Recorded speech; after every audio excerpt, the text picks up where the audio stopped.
Yeah, you know what it is. Your boy Hakeem Green, channel live and direct. BDP all day, every day. All we do is spark Madism live and direct on the Madism Sports Program, ladies and gentlemen. We've been doing this now over a year. We are 61 episodes in.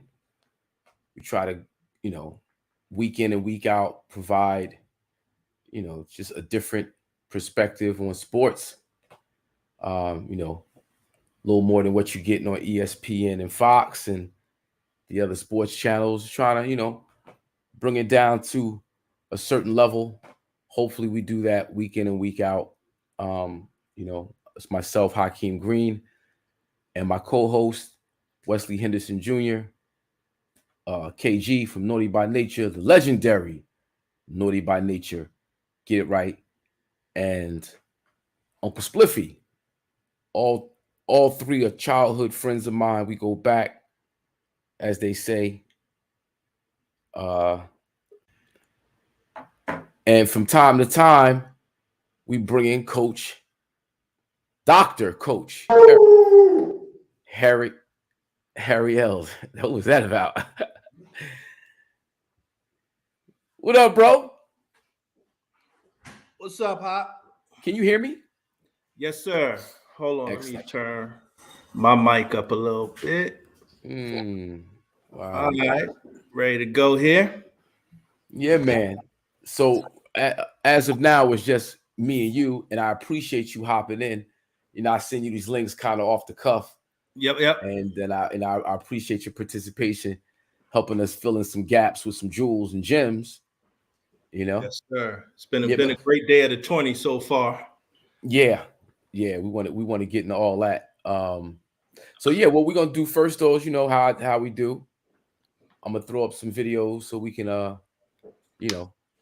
promote, subscribe, get the viewers in the building, let them know what time it is, and we'll be right back with you. This is Madism Sports. Yes.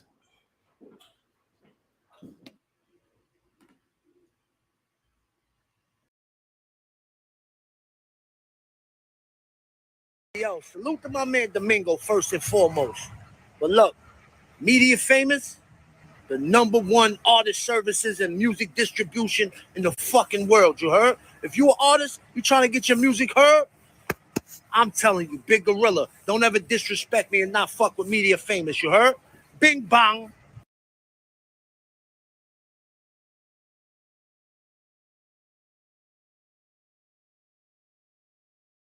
So I've got my essay written, and I've been working on it for about a week.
Yeah, that was Drop a Jewel by Hakeem Green, produced by Ron Lawrence, by Nice Flicks. That's how we doing it. Today, Madism Sports with our host, Eric, Dr. Coach Eric Harriel. Get it right.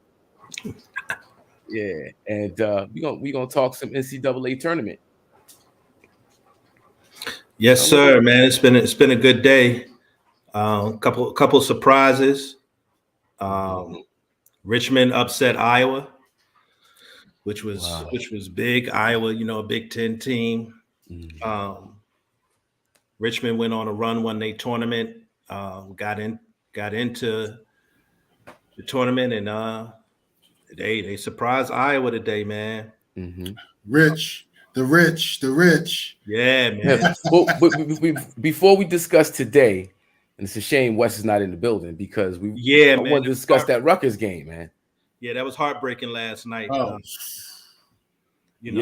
Rutgers was right there, and Notre Dame, and then Notre Dame going to win after 12, win the St. Patty's Day, and you got all that aspect to it, which is just made it even worse for me, at least. Double overtime. I mean, that was man. And Rutgers normally win them games. They hit the big shot at the end. I thought they were going to pull it out, and they didn't. Heartbreaking, man. Heartbreaking. Wow. It was so Harper Jr. Yeah. That's Ron Harper's son? Yeah. And he been balling too. Yeah, for the past couple of years too. Really? He can ball, man. I mean, he was even in high school. They won the state championship, and he been doing it for a long time. But nobody really pay attention to him because he don't look like, he a big boy. Look like he should be playing football. Right, he's got the weirdest release I've ever seen, yo. He got a weird body. Weird body, but it's like he releases it from his chest way out here. Yep. And it looks more awkward than Lonzo coming out when but he knocks it down, boy. Oh yeah. He got a little brother now who's I think his little brother is a sophomore at Don Bosco Prep, who's good too. His little brother's good. So Ron Harper. Where's Ron Harper originally from? He's originally from Jersey? No. But he lives in North Jersey. Wow, go Jersey. Bergen County. Yeah, go Jersey. But Scottie Pippen's son balling out too at Vanderbilt. Yeah, that's the advantage that Scottie Pippen got on Michael Jordan. His sons are better than Jordan's. He can write about that. His son can ball at Vanderbilt. His son can really ball. Yeah, the Sean Marion shot, exactly, JT. Harper's son reminds me a little bit like Sean Marion. Maybe a little bit more awkward because it's like way out here. Like you said, his body frame just looks weird. Yeah, he looked like he should be playing football, man. Yeah, but he's a baller. He's getting it in. Yeah, he got great feet to be that big. Yep. Yeah, and what else happened yesterday? Who else? Wright State Bryant. Yeah. Because it was just the NIT, the championship tournament, and then the 2 playing games. Yeah, NIT has 2 games. Iona lost to Florida. Rick Pitino. Well, shit. Let's back up and talk about the Big East tournament because you were there. Last week. Big East tournament tried to get y'all on, but it was crazy in there. The energy was, and we all from the area, so we remember that energy that the Garden used to have. That's what it felt like. Man. It felt like old times. I got there halftime of the St. John's Villanova game, and boy, the building was on fire. Building was on fire, and St. John's was balling too. They had Villanova on the ropes, but I don't think anybody was going to let Villanova lose. So and we got to remember that this was a year removed from the tournament, so people were ready rock. They were last year nobody could. Well, you could go last year, but you had to get a test like within 24 hours. They made it real difficult for people to go last year. So this was, everybody was. I'm telling you, the Garden was packed, man. It was packed, and it was electric in there, man. It was electric. And then the next game was Seton Hall, UConn. Jersey. I just was like, whoa, this feels like when I was young and my dad used to take me to the Garden, and back, when Georgetown, St. John's, Louis Carnesecca, John Thompson, Jim Boeheim, that was different. My young boy he's a point guard for UConn. So I was up there, with his family and everything. And just great atmosphere, man. Great atmosphere, really good games. It's been competitive in the Big East. It's been a good conference all year. Yeah, man. Yeah, and I don't think they're getting the recognition because they don't have the superstars that we know of. Back in the day, the East was loaded with stars. They don't really have star power now, but the teams they playing, man, that gritty. All the teams play that hard-nosed physical defense that we know of, that we came to love.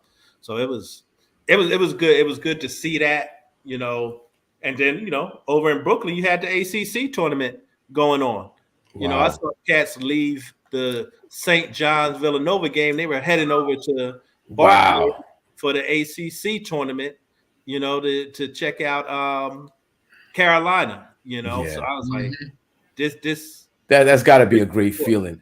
You feel when you can go from Manhattan, bounce over to Brooklyn, to check out the best of college basketball. Oh yeah, like it's just that whole the New York experience tied along with it, riding the subways and the grind. I mean, it's just the whole, and it's all about basketball, mind you. It's not, that's got to be kind of dope. Yeah. New York hasn't had that kind of energy in a long time, And only thing was different was the Garden. The Garden still, to me, doesn't feel like the old Garden, because it's so new, it's beautiful and everything. It's not like that. It don't have that old Garden smell. It's a little different now. But man, New York was basketball central last week, so that was good, and it should be. That's what New York should be. Yeah, especially when you got Madison Square Garden in the mix. Yeah, that's exactly. I mean, it's a shame the Knicks. Yeah, I was gonna say. or the St. John's weren't bigger than what because they came on late in the season. It's just no local New York team doing their thing where the Garden would be, the Garden. Yeah, because I think St. John's played a lot of their games actually in their own arena this year just because, they can't get it at the Garden like they used to. Yeah. We came up them Chris Mullen days. Walter Berry. Walter Berry, them days was. What's my man? Was it Glass? Willie Glass was his name? Willie Glass. Yeah. Wow. St. John's was it. Even when you go to Felipe Lopez and Lyndon Hamilton, those days, it was but they getting there. They getting there, man. Yeah. So it was good to see. Okay. I think it's a lot of talent staying in the Big East. I mean, it's staying competitive. And like you said, they still have that hard-nosed, tough, defensive-minded, type of ball. And it's, it's city ball. They get local kids, get Northeast kids. Yeah. So it's just a matter of just being competitive. And they've done that, with Seton Hall, St. John. I mean, Georgetown obviously had a terrible year. But it's been a good overall. They got talent. I mean, the three out of the four teams I saw, actually no, all four had a bunch of New Jersey, New York kids, who were their better players, and it was just good to see, man. It was good to be in the building and feel that energy, man. Nice. Because you don't get that from the Knicks, and you don't get that. You really you want to you want to see it from the Nets. Yeah. But until your man, or the vaccination thing, because Yeah, That- that guy, not- he's something else though, man. not to jump to the NBA too quickly because we got to deal with the brackets. But oh Lord, your man is either virtuoso. Just Kyrie is another level of point guard, bro. Yeah, but let's give little quick props to the Knicks though on the tip that they are playing better, whereas the Lakers are still trash, yo. Let's not get there. They're putting a bad. I'm sorry. There's so much to talk about when we get there. I don't get there too quick. So yeah. Okay. All right. That's a whole show in itself talking about the Lakers. Yeah.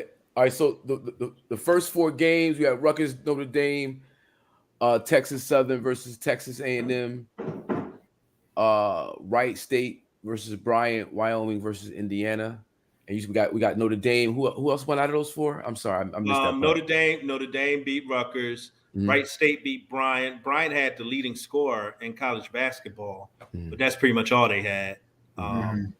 So they got blown out by Wright State. Indiana Wyoming game was a good game. I thought the officials, in watching that game, made sure that Indiana won because I guess Indiana was a better. I don't know too many people supporting Wyoming. And they had some ballers on the squad too. Wyoming played, they had some ballers on the squad. They were playing. Wyoming was playing well, but the officials took the game over. I thought at the end, made sure Indiana came out with that. And then, what was the last game? Oh, that was it. You got Wyoming, Indiana. Texas Southern, Texas A&M. Yeah, which is it was good to see Texas Southern, HBCU win their game, and Texas Southern started the season 0-7. Really? Yeah, but they got it together, and they got some boys down there in Texas, so they played well. Nice. And they've been winning that SWAC conference past few years. They've been doing a good job. So it's always good to see a HBCU win a game, whether it's playing or whatever it is. Yeah. Always good to see them win. Yeah, as much attention that we can get to the HBCUs is always a good thing. Yes, sir. Okay, so where we at today? Today, we had Carolina blew out Marquette, which surprised me. I thought, Carolina's been up and down all year, but they shot the ball really well. I think Caleb Love had maybe 6 3-pointers, so they played well. Georgia Southern played Gonzaga close first half, and then pulled away. Great game early on. Georgia State. Yeah. Georgia State. But when they big man went down and got injured, that hurt them a lot because then they didn't have the size to deal with Gonzaga's bigs because the big freshman kid Holmgren, Holmgren. He's a monster, man. 7. He's another unicorn type cat. Oh yeah, he's 7'4" with handle. He's rail thin, but he got handle. He got a 3-point shot. Yep. He's another unicorn. He definitely is a unicorn, man. He stripped the dude on the perimeter, stripped him, went down, dunked the ball, and I was like, 7'4" dude's not supposed to be able to do that. Yeah. He long and got a wingspan. He got handle for real. Like it ain't big man handle. He got handle. And can shoot the 3, man. So he's special. He's really special. Oh, I'm bugging. Let me do it like this. He probably only weigh 100 pounds though. Yeah. That's they need to beef him up, but he's gonna be a good one, I think. Yeah. He's definitely number 1 pick. I no question about that. Oh, that does nothing for us. He is number 1 pick, and then we already talked about Richmond beating Iowa. Tennessee blew out Longwood. Tennessee's been looking good, man. I'm giving Tennessee a shot to go pretty far. I am too. I like them. They playing good ball. They got really good guards. They got a guard from Jersey. Well, he went to high school in Jersey. He's from New York. Zakai Ziegler. Dude's only kid's about 5'6", maybe. You know, but gets after it, man. Gets after it. You know, defends the ball, shoots the three, runs the team. You know, really works hard out there.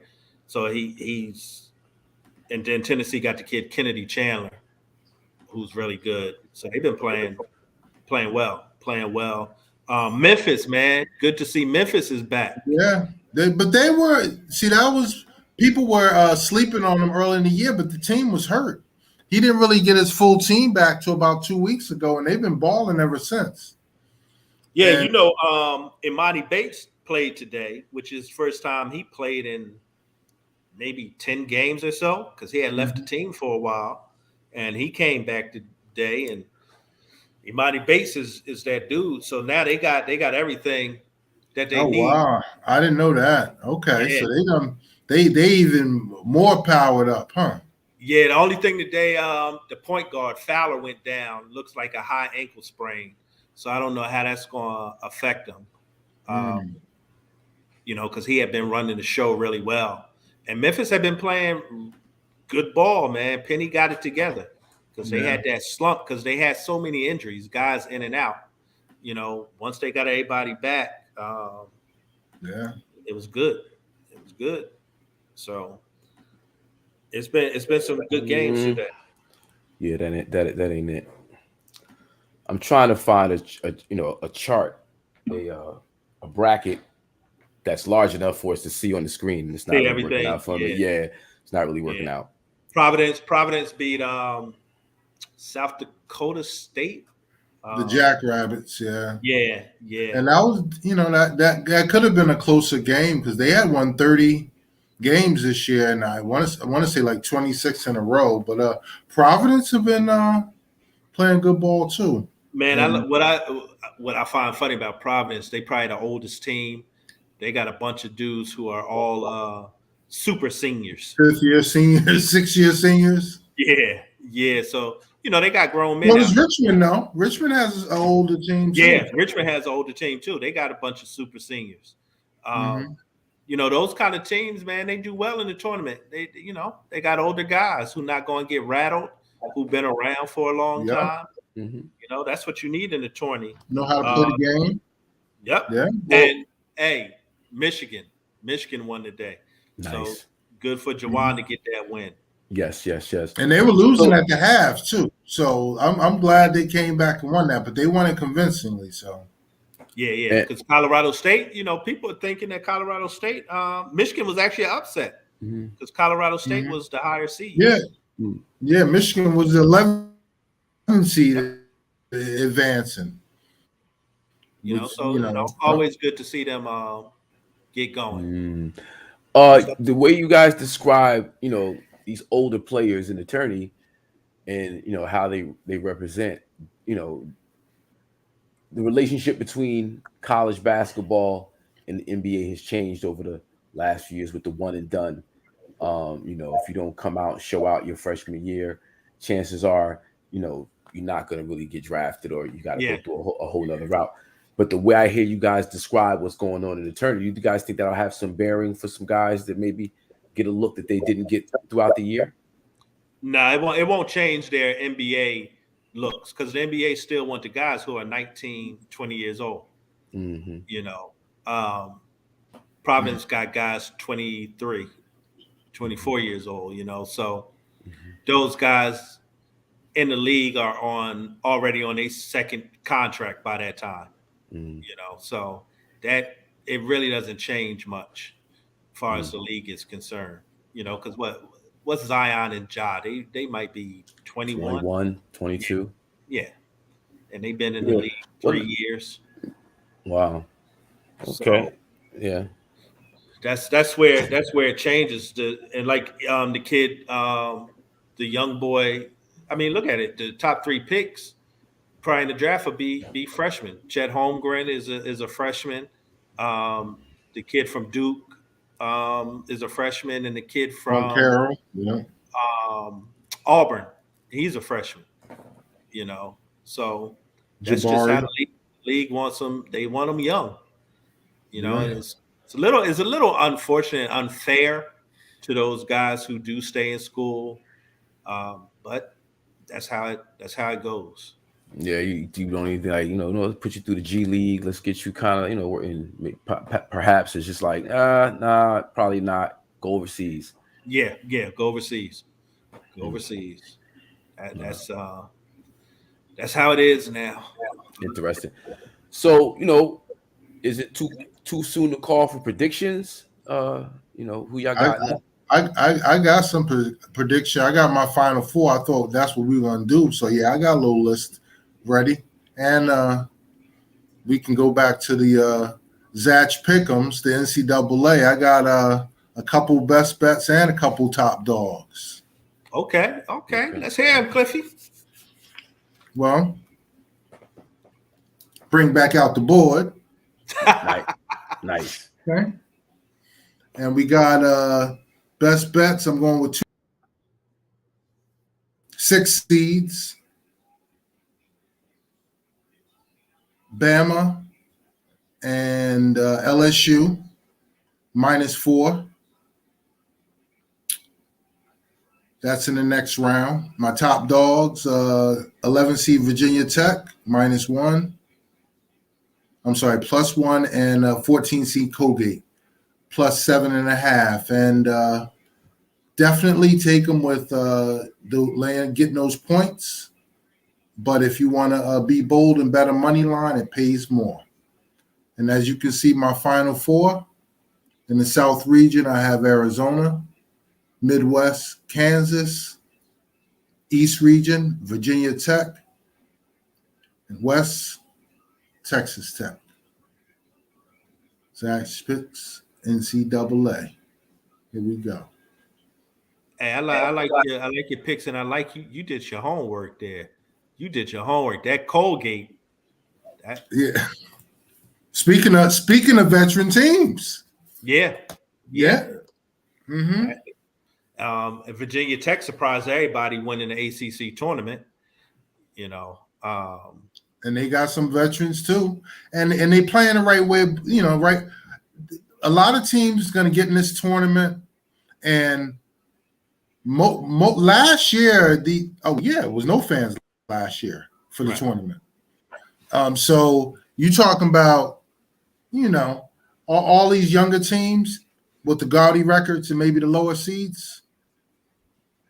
I think you're going to see it's going to be a wide open tournament. Yeah, wide open tournament. You got Kansas in there who they got some older guys. That's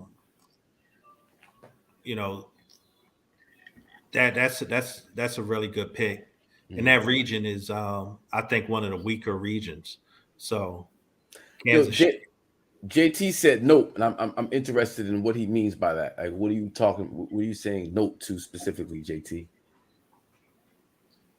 I'm thinking he disagrees with your picks. Well, I got 2 number 1 seeds, and I got a 11 seed and a I think a 7 seed. The Texas Tech is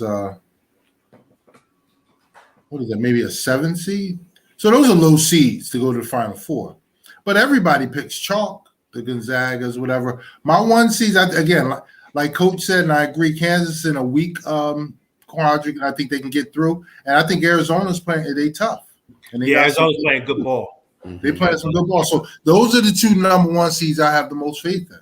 Like Gonzaga, they got tested in the first half today. They have another team that play them end to end, and I forgot who I had beating them, but I just don't think it's going to be chalk. I think it's going to be some upsets. Yeah, and I think Gonzaga has the toughest region too. I think they got Duke over there with them. Who else they got over there? Let me pull it up. They got Arkansas. Yep. Arkansas, Texas Tech. Yep, that's what I got. Yeah. Gonzaga got a tough road to get there, which is strange for them being the number 1 seed, that they made their region so tough. Normally, that's the weaker region. Yeah, because they're the overall number one. Mm-hmm. Yep. So they gonna run into some cats along the way. Mm-hmm. Come on, JT, you gotta be more specific, man. All these, Hey, look, the Gonzaga, stabs. I Gonzaga want to hear could something lose from their you. next game, man. Gonzaga play Memphis next game. Oh yeah. Yeah, Mm-hmm. Gonzaga got Memphis next game. They could lose that. Yeah. And they also got Michigan State in that region too. Yeah. Yeah. And they didn't have a good year this year as far as normal, but Sparty plays well in the tournament. And his teams, yeah, I got them going. What about Davidson? How you feeling? Davidson plays Michigan State, Michigan State tomorrow, I think. Mm. That should be a good game. It should be a real good game. So yeah, that West region, man, that it's tough. Mm. It's tough. Yep. So I differ with you on. I don't think Virginia Tech will get by Purdue in the next round. I think Purdue is faulty, yo. I like them. They've been blowing teams out, but they have some letdown games. Yeah, I like the young boy they got, the kid Ivy. I like him yeah, a lot. he's nasty. Yeah. I like him and the big boy they got coming off the bench, Williams, I think his last name is. He comes off the bench. He should anywhere else in the country he's starting, but he's a grown man. 6'10", can handle, got a great body on him, physical. Purdue is tough. They could break through. And then, hey, you never know with Kentucky. Yeah. Depends on how they feel like playing. If the Because guy, they got the talent to do it. yeah, if the guy's looking to win or they looking towards the NBA draft, that's what you never know with their guys. And they got St. Peter's, and it's the same with Tennessee too. It's the same thing because they just as talented. Yep. So I'm not mad at none of your picks, man. I'm not mad at them. Yeah, I'm not gonna lie. It's too soon for me to tell, but I'm just going all number ones. That's always a safe bet. Yeah, I mean, yeah, No but I chalk. definitely like Arizona and Gonzaga, of course. I just, but we'll see. We shall see. Yeah, Arizona actually might have a little easy road too until they get to maybe the Elite Eight. Yeah, they might have an easy road. There's gonna be some more upsets, some big ones. Yep. Just depends on what round they happen. That's all. That's it's the beauty of the tournament, my man. Mm-hmm. It's the beauty of the tournament. Yeah. So, can we make this crossover? Yeah. Anyway, any last words on the tournament before we cross over? Now we got a few weeks left of it. Okay.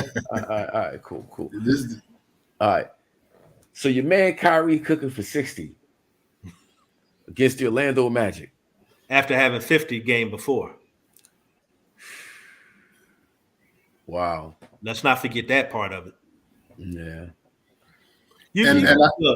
You basically letting a kid who we all know is extremely talented, you letting him rest, and so when he comes out to play, he hasn't played in a while. So he just got all that energy and everything. He ready to go. Showtime. It's kind of scary. Yeah, because that 50, remember, the 50 he hit before the 60, he hit on only 19 shots. 19, you know what I'm saying? So, I mean, he's it's just like but like I know Richard Jefferson was saying how difficult it would be for most professionals just to be away, taking time off like that, and then come back in and still be in the flow, still be in the rhythm, still having a touch, which is why it's amazing. Yeah, to me, that's what makes him so special. You know, he's off and he's coming in killing. Now, I don't know what the Brooklyn record is, but I know Tatum set last month the Boston record for 3-game stretch, and it was 135 points for a 3-game stretch. Kyrie now has 110 in 2 games. Yeah. So, you know, I'm sure and again, he's going to be well rested whenever they play. The problem is, though, and something needs to change. KD is going to be doing too much because as it stands now, Kyrie only plays 3 out of the last 11 games. Yeah. And Kevin is, I mean, KD is doing everything. And that's how Cat gets hurt. Not to wish anything on him, but, you know, and they're not winning. You see how they lost last night? That was terrible. How they lost. That was awful, but he got him. He got him. Home and got him. And that's his second game-winning 3 in a row, which he's on fires. But Lord, and you know, just because you know Luka was doing Luka. But they saved him when he actually called game too. Wow. So, because him and KD was kind of beefing during the game. It was chirping at each other. Dinwiddie and yeah, KD. Of course. You know, he back in Barclays. They traded him, you know, and everything, and he was like, "All right, I got you." He wet that jumper in his face. Yeah. And at the post game, you could tell KD had to give it up, but you could tell he was seething. He really didn't want to give it up. Yeah. He was and like, you know, they saying now that Simmons might not even play this year. What's going on with him? His back. He got an epidural today. Wow. So at least you know it's serious. Yeah. At least you know it's something. Yep. You know, because it's been questioned a while. But my question is, why all of this right now? So he hasn't been keeping up all year. Like, what has he been doing? Like, when did he become injured? Like, all these questions start to mount. You know, he's been, to everybody's knowledge, he was just been sitting out. Now, he did claim mental health or whatever, which is fine, but it was never anything physical supposed to be wrong with him. Right. You still can go to the gym no matter what your mental health is. Yeah. Yeah. And, you know, because, hey, look, we see it with Kyrie. You could tell Kyrie's in the gym when he's not playing. You know, Ben Simmons may not have been in the gym. Because as soon as he gets in there, you see, you know, they start ramping it up. Now it's his back. And that's real. You know, we seen the back take Larry Bird out, take his, you know, career out, really. And to get an epidural, man, that's serious. It is. Wow, but it looks like the big acquisition in that trade was Seth Curry. Who's actually been playing good ball, man. Yeah. Drummond's been balling. And Drummond's been Don't sleep balling on too. that cat. What he had, 17 and 17 last night or something crazy like that. He was like gobbling up rebounds. Yo. That's what he do, man. He gets boards. He didn't do it for the Lakers. They didn't put him on the floor enough. You know, he gets boards. You know, but he don't make free throws. He's terrible in pick and roll defense. But we haven't seen that so far with the Nets. So, you know, I think the Nets do a better job of really communicating with their players and giving their players confidence and do what you do. We're not going to ask you to do anything else. Just do what you do. You know, and I think that's the strength of Steve Nash as a player's coach. I don't think he's the best X and O guy by any stretch of the imagination, but he definitely gives guys confidence to play their game. And the other guy that's playing well for them is Goran. Goran's yeah. He was balling. He's definitely they got a lot of pieces and all the acquisitions they made, which is why if Kyrie could just play full time, they can really put something together, because they still got to, gain that team chemistry regardless, because you can't just throw them in expecting, magic to happen. And God forbid if they get Toronto in any of these series, Kyrie can't play any of it. Yeah. So that was my concern. Chemistry. I mean, in the playoffs, you have to have me. They said, he picks up the flow. Richard Jefferson said he picks up the flow easily. Come to the playoffs, man. You got to have that team chemistry, that knowing where folks are in spots and what have you. So, I mean, with his skill set, though, I mean, with him and KD on the floor at the same time, you can throw chemistry out the window when you got that, because they almost negate that because they're so good, they're so dynamic in scoring the ball. And defense. The defense Kyrie put on James Harden. Oh my.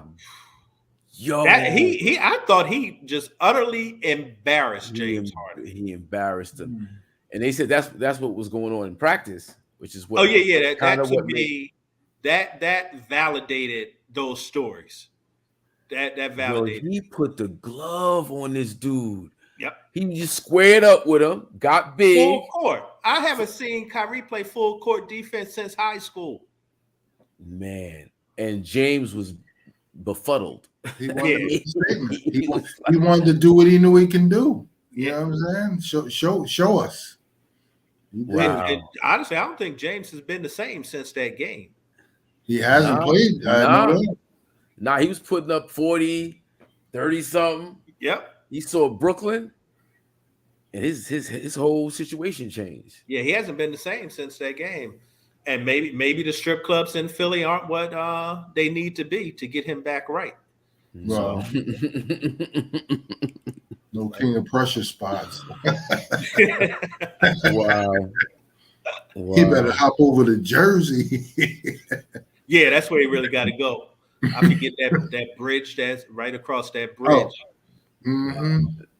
Yeah, you find some things. You know what I'm talking about, huh? No. Nah. So the New York Knicks. What's going on? We talked about it a little bit earlier. Yeah. RJ Barrett. He's playing good ball. Mm-hmm. I'm liking what the young fella is doing. It seems like he's trying to take on that number one option role, which leaves Randall, what is fine because he's a natural 2 or 3 anyway. But he's been balling too, adding 15 rebounds to his 17, maybe 20, and he got it. He was getting it in on the West is when they really start playing together and start playing hard. Because after they lost that close one, the Suns on Cam's last second shot, they've been winning out basically. They've been balling. And look, I think Randall is better suited as the second option anyway. Mm-hmm. I don't think he's your number one option, but I do believe he's going to be. I think Randall's gone this summer. I see them trading him. Because he. New York's one of them places they got to feel like they can depend on you. If you're the guy, you got to be the guy. Mm-hmm. You can't be up and down, and he's a little too inconsistent to be the guy. So, UConn is losing by 10 right now to New Mexico State. Wow. New Mexico State is putting it on them.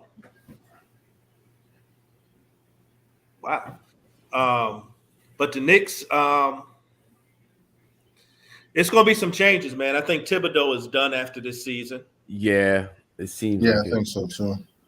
Their assistant coach, Kenny Payne, is going to be announced as Louisville's head coach tomorrow. So look for Thibodeau to be gone, and look for Cal to John Calipari to become the Knicks coach. Oh yeah. Look for that to happen. That would be huge. Then with that happening, the other thing is rumors that is that Donovan Mitchell wants to come home So you get Donovan Mitchell and RJ Barrett. I like that backcourt. Yeah. Donovan's a baller. He's a beast, and he's a definitely he's a number one. He's legit number one. Legit number one. Yep. For So sure. I mean, the Knicks, I think, going to really make some changes this summer. That's going to help them and elevate them. And they need that. I've always thought this about Thibodeau. I think he wears on guys over the course of time because he's such a defensive minded coach. Them guys don't zone in like that on playing defense and playing hard like that all the time. Mm-hmm. You can do that with young guys, but a lot of these vets, like, hey, They're not trying to hear it. And he runs you down. He plays you hard. He plays you long minutes. He plays you most of the game. He has a short rotation. Yep. And that hurts, man. That hurts, man. So it's grinding on guys. So I could see them letting him go, and they're making some wholesale changes. Mm-hmm. So the Bucks, man, I'm really feeling the Bucks these days. They quietly getting it done, aren't they? Yeah. Nobody's talking about them, but they quietly getting it done. Yeah, I just I love what they did last year. Giannis over the last few years, watching his growth and development and his focus, and they just seem really intent on winning. It's no beef in the team chemistry. Is they got it. Holiday, Chris Middleton, and Giannis together, just the three-headed monster. And those other parts just fill in. Bobby Portis is like, he did local legend. They love him. Oh my God, he loves. They got it, man. They got depth. They got 3-point shooting. They got grit. They the champs. You still got to take it from them. Yeah, you still got to take it from them. I think everybody forgets that too. I think everybody forgets that they are the champs. And they play like if I could ever think of how a team from the Midwest and Milwaukee plays, that's how they are. That's how they are. Grit. They exemplify that. Yeah. Midwest hardworking. Like Giannis is a huge star, but he don't play like it. He don't act like it. Humble. Yeah.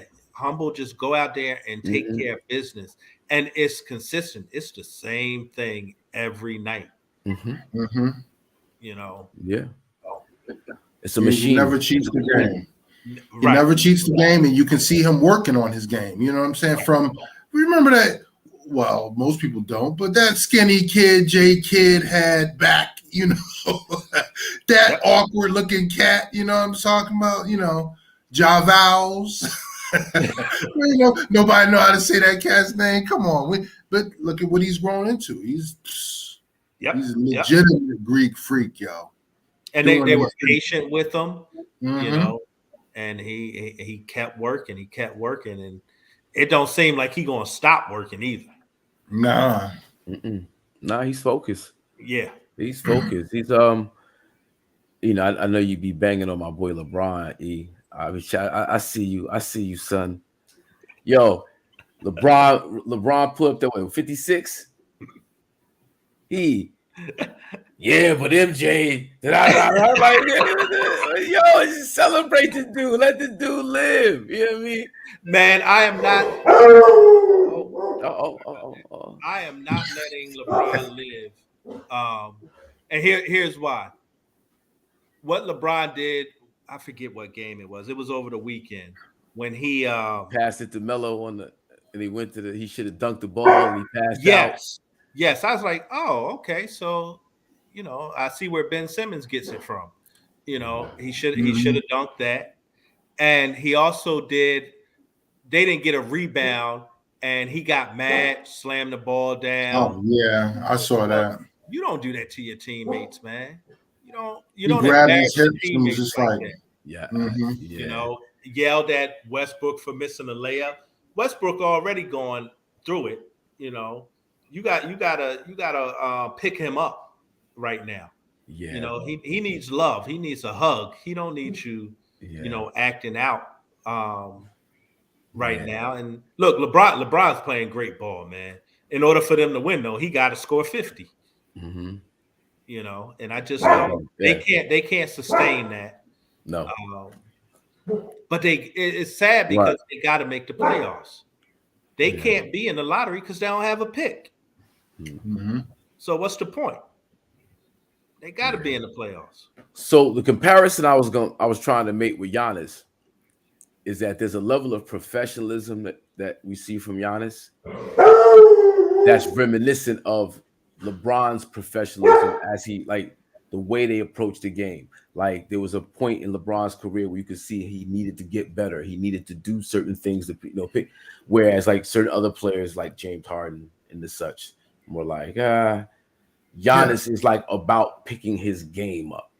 That maniacal love for the game, as far as getting better, caring for it, just respecting it, just really, wanting to be better, be great all the time.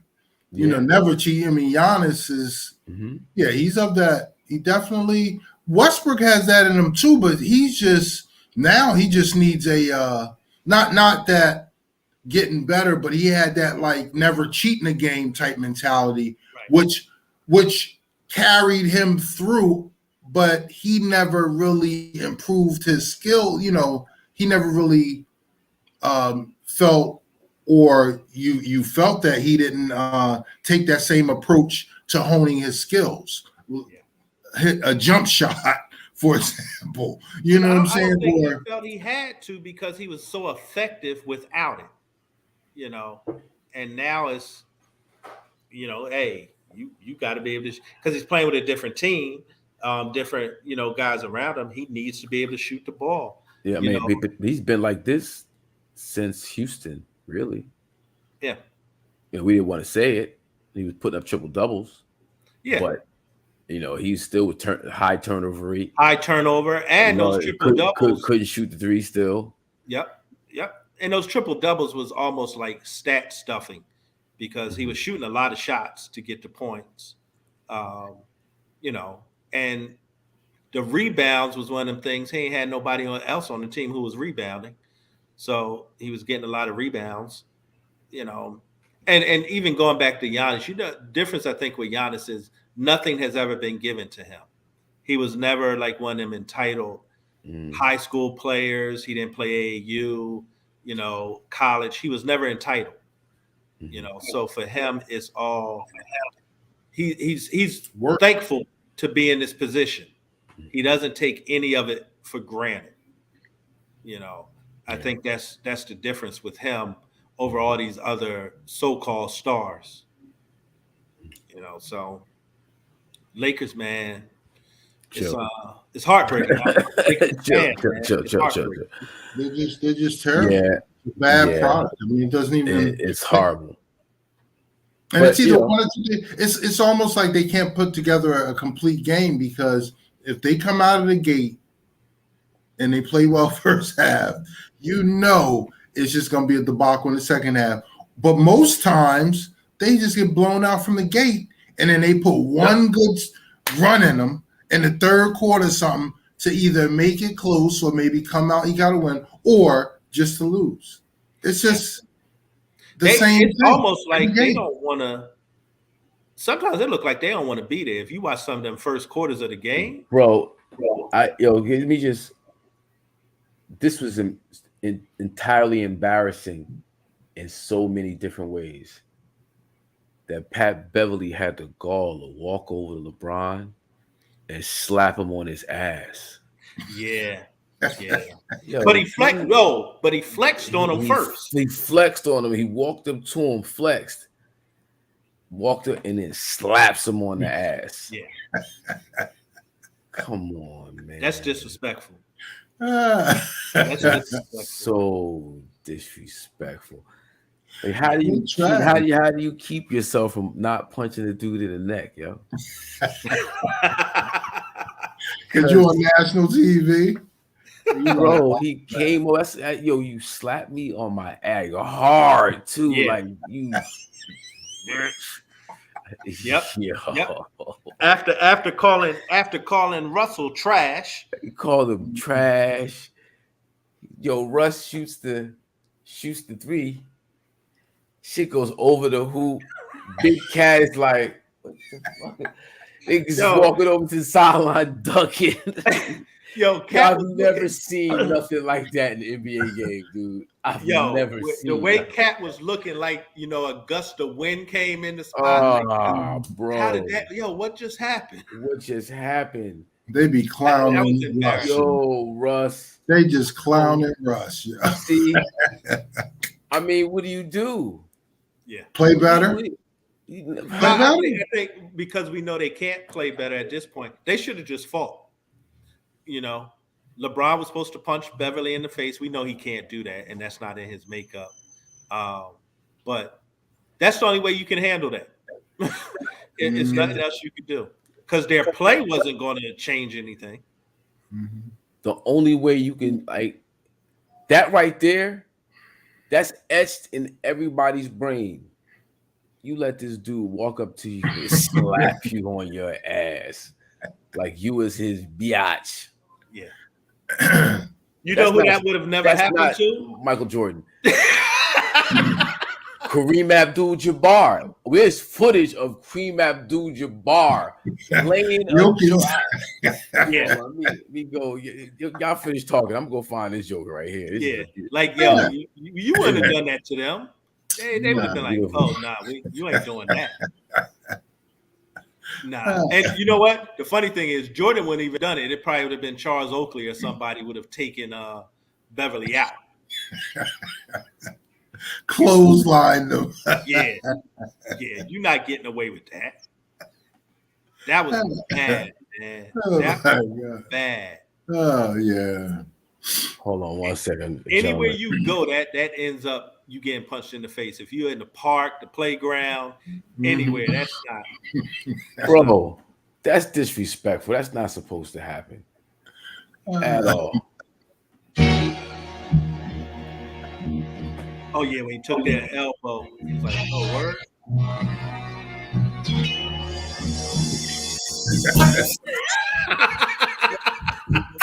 Snoop Dogg.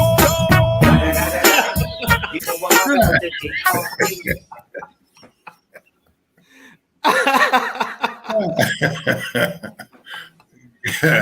He ain't playing, yo. That's how you handle it, man. That's how you handle it. I felt bad. I felt bad for when Cat did what he did with Westbrook shot, and then when Beverly did that, I was like, yo, this ain't my Lakers. This ain't the Lakers I know. A proud or winning organization. You don't allow that. I mean, as heavy. That's heavy right there. Because, like, what do you do? I mean, what do you do with Russ, man? What do you do with Russ? I don't know. I mean, you just play out the rest of the season knowing you're gonna lose every game? Because I don't see them winning another game. Yeah. Well, they'll win a couple, but they got. I don't know. Where? Who they gonna beat? I don't know. What's the rest of their schedule look like? Probably Sacramento. They'll probably beat Detroit. I don't know. The Thunder. They owe the Thunder. The Thunder gave them the business twice. Yeah. I don't know, man. I'm telling you, they look like they don't want to play. They just Vogel, I hope, is looking for another job because he's gone. He's done. He's out of here. As he should. About when you're out of here. But who do you bring in? Can y'all tell me that?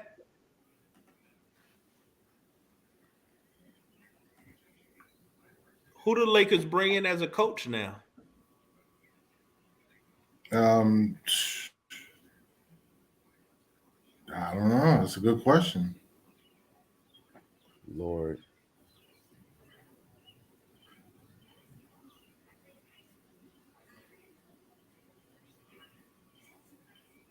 Look, they being out hustled, everything.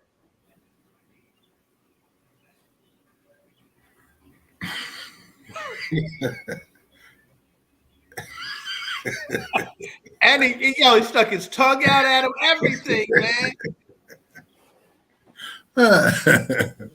He did everything you're not supposed to do on the court. Mm-hmm.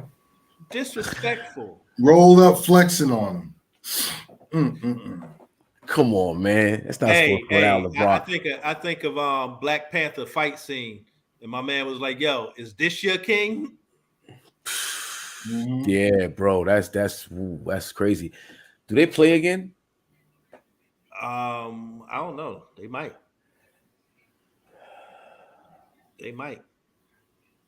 Let me look at the Lakers schedule.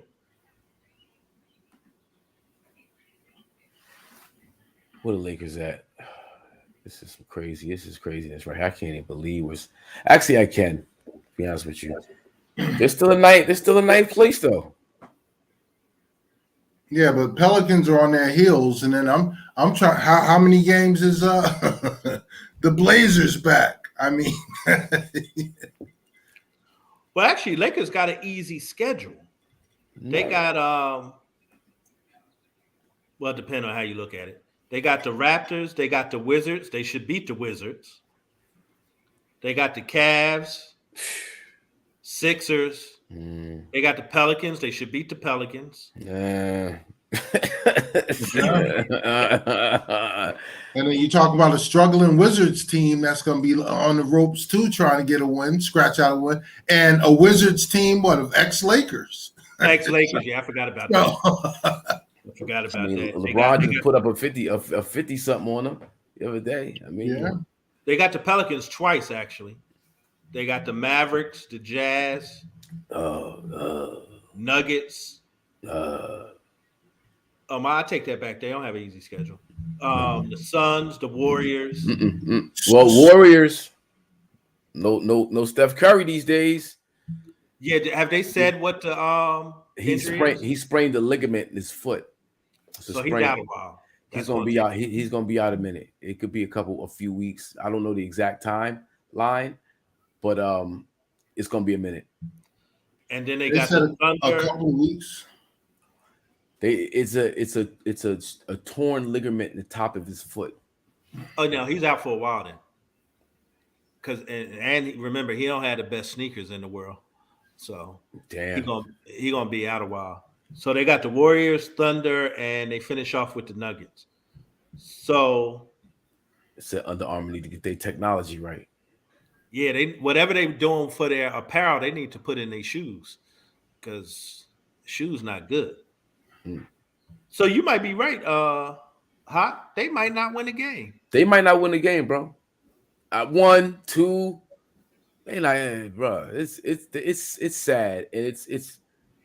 You say feel bad for them.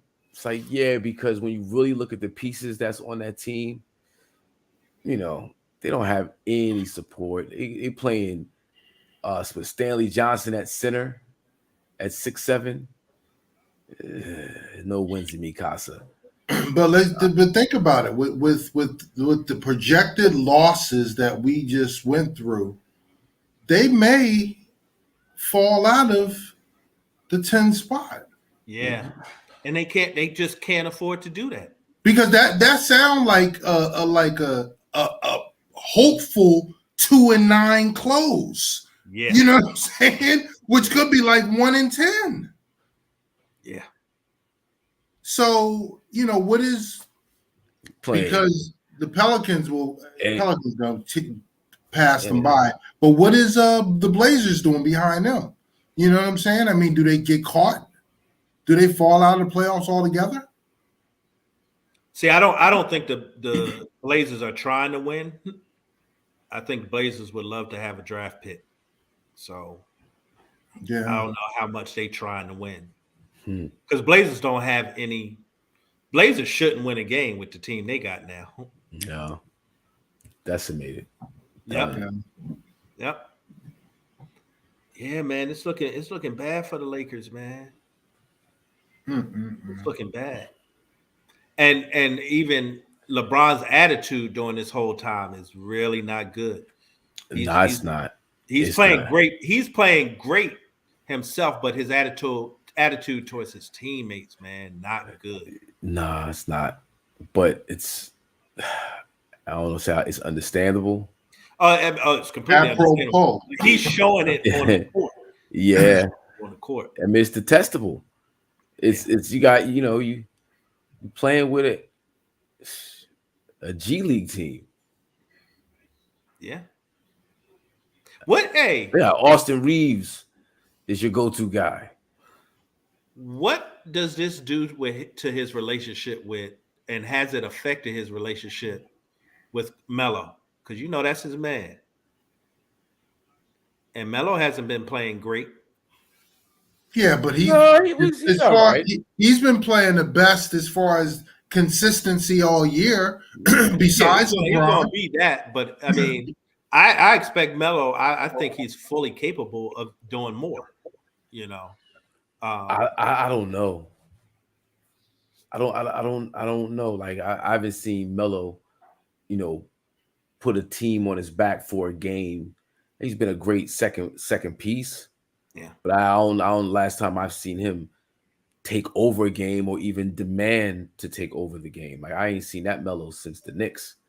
Yeah, and that's kind of what I'm alluding to. Like Melo is just kind of riding it out right now. I mean, but he never was like you say, that when we say Giannis, you say LeBron, we say these different guys. He kind of came in with a skill set, reached the ceiling, and then that's it. Now the ceiling is pretty high, but he didn't do the things that it would take to really make the next step. Yeah. Yep. But so I'm not surprised that he's not, trying to do more, so to speak. Yeah, it's almost like he's just enjoying the Cali life right now. Just I do what I do. I'm not doing anything more. Yeah, and he's exceeding expectations. I think. Yeah, he's exceeding expectations because he's not even supposed to be in the league right now, as per some prognosticators.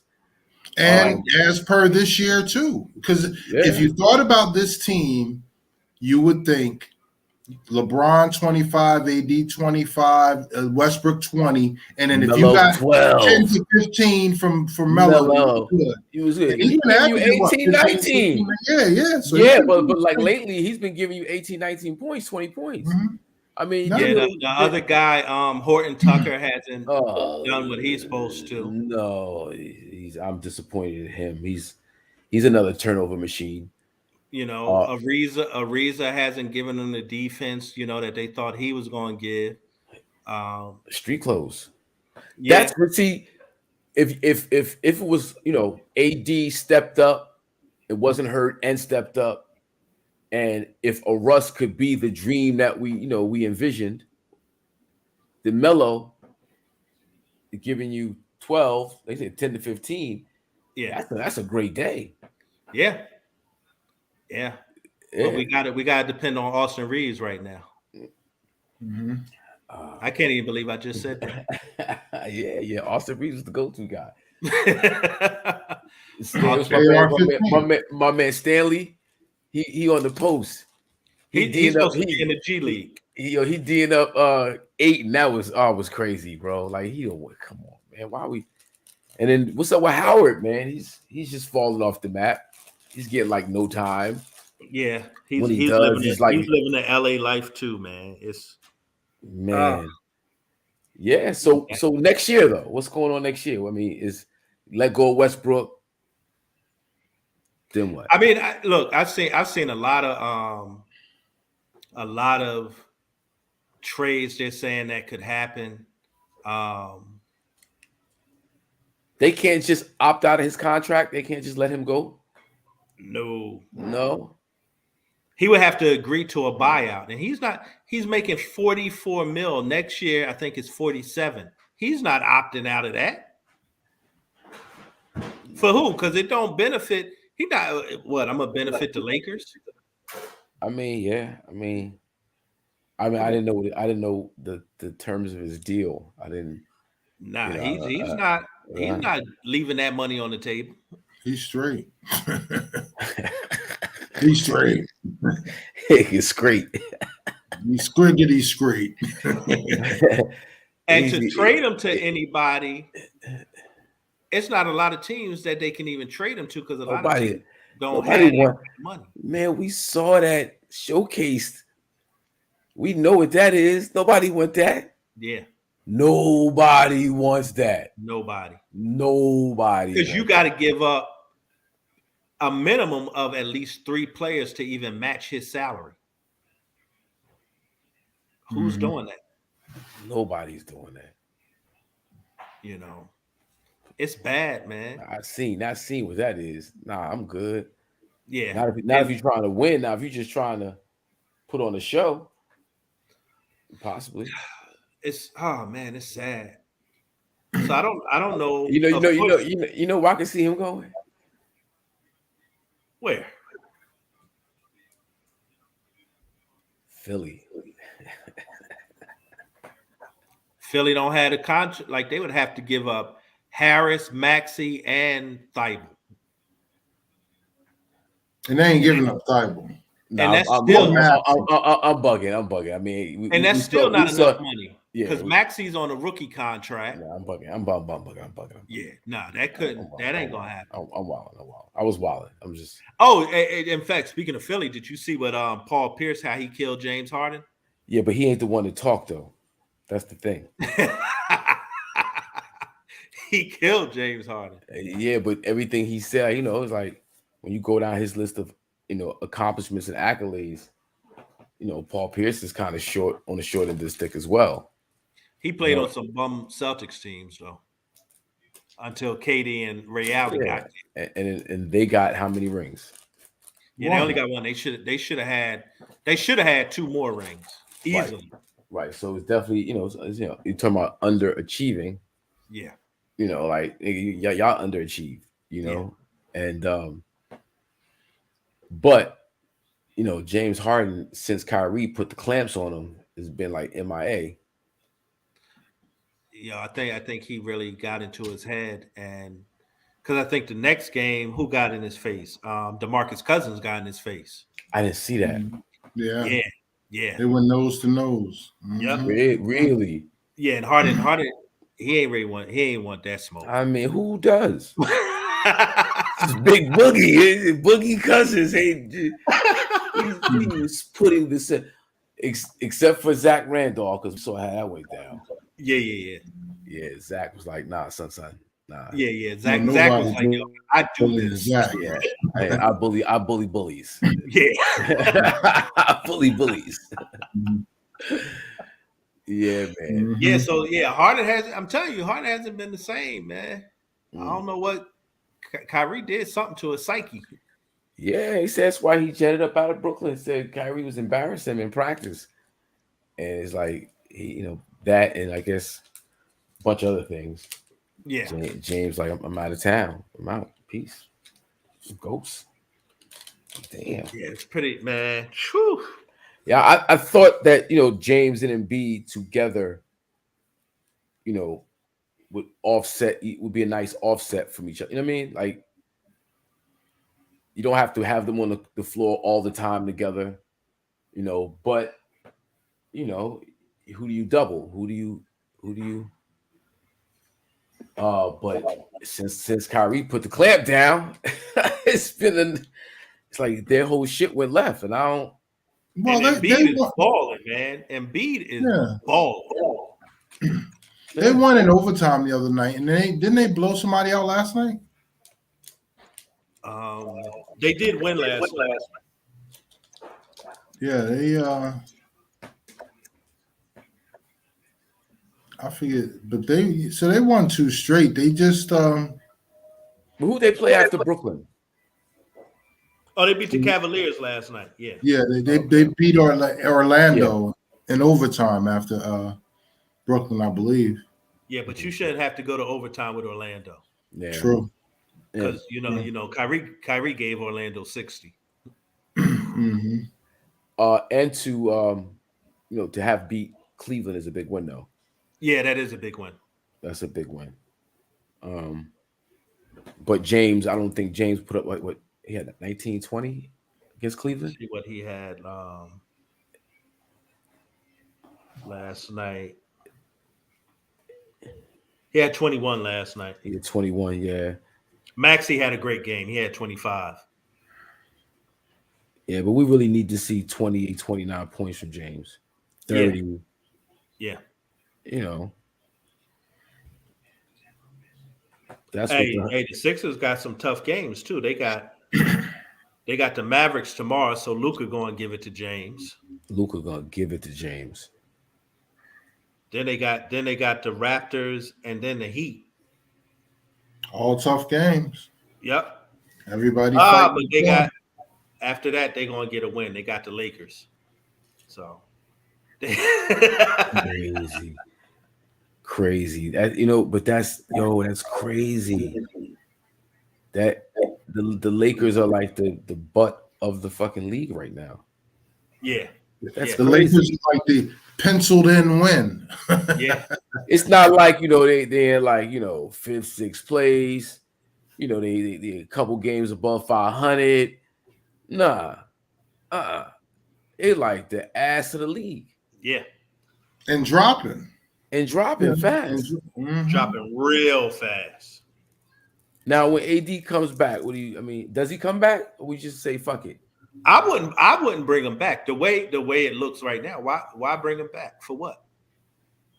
Because they're thinking they can win a game in the play-in and have a chance in the first round, which against the Suns? I don't see it. Yeah, or the Nuggets, or the or the Grizzlies. Yeah, according to AD, the Suns got lucky. Right here. And got that groin pull. And so in typical NBA fashion, they would end up playing the Suns, and the Suns just demolish them. They were That's a well-oiled machine, bro. They really are. They lose players and they still going because they're a team. And Chris Paul ain't even playing. He's not even playing. Hey, and Monty is a great coach. Yeah, he is. He's a great coach. He should have won Coach of the Year last year, but hopefully he gets it. What's up, KG? What's going on? Yo, what up, K? All right. Yeah, we just had a long discussion about these bum ass Lakers. Oh God.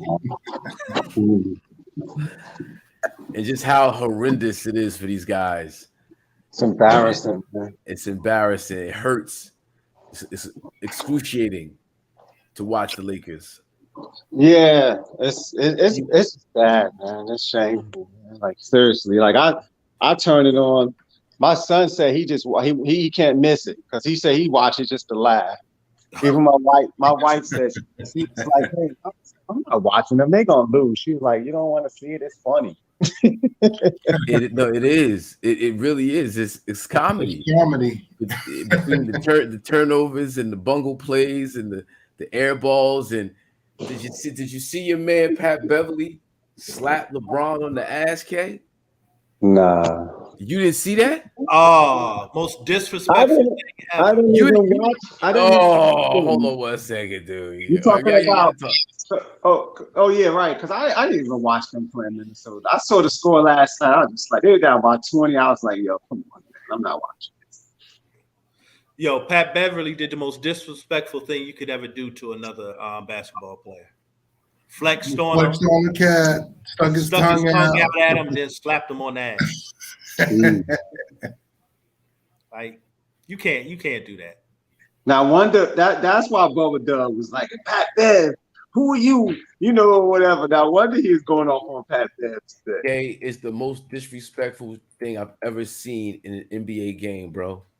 Like it's the most disrespectful thing I've ever seen in an NBA game. Wow. We're gonna get it up here. I thought it was kind of disrespectful and sad too, man. When they played Dallas and Luka was hunting LeBron out, basically down the stretch, and was just like, "Give me the ball, or give me the switch." Yeah, it was sad.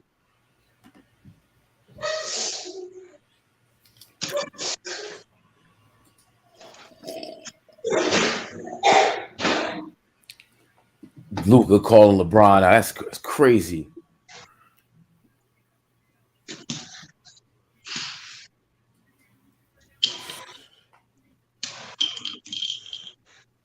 Look at this. Look at this. Look at this.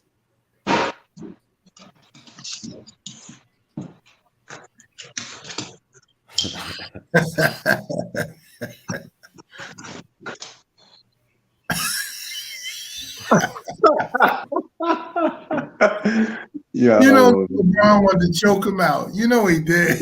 Yeah, he did. He wanted to choke him out. Especially like, if that was somebody else, just basically like acknowledging them, like, listen, man, it's just a game, man. It's all good, you know. But Pat Bev, you know, that means something different. Now, we played the clip of Kareem Abdul-Jabbar punching old boy in the face in the 70s. Mm-hmm. Do you think that Pat Beverly play was that worthy? Nah, because that's not right. You know, because like I said, like dudes do that on the court all the time. You know, they acknowledge somebody like, yo, you know, whatever. But you know, coming from Pat Bev, that was, you know, Pat Bev basically was like, yo, it's all good. I'm clowning you, but it's all good. That's basically what Pat Bev was saying. But to be punching somebody in the face on the court, that's just straight like violent and disrespectful. Although they both coming from Pat Bev is disrespectful as well, but yeah. I don't think so. Nah, we definitely do not promote violence, of course not. However, in context, just showing you where the game used to be versus where it is today. It's good to understand context because in certain places you can get punched in your face for that. You know what I'm saying? It's just not to encourage you to be that person. That's all. Yeah.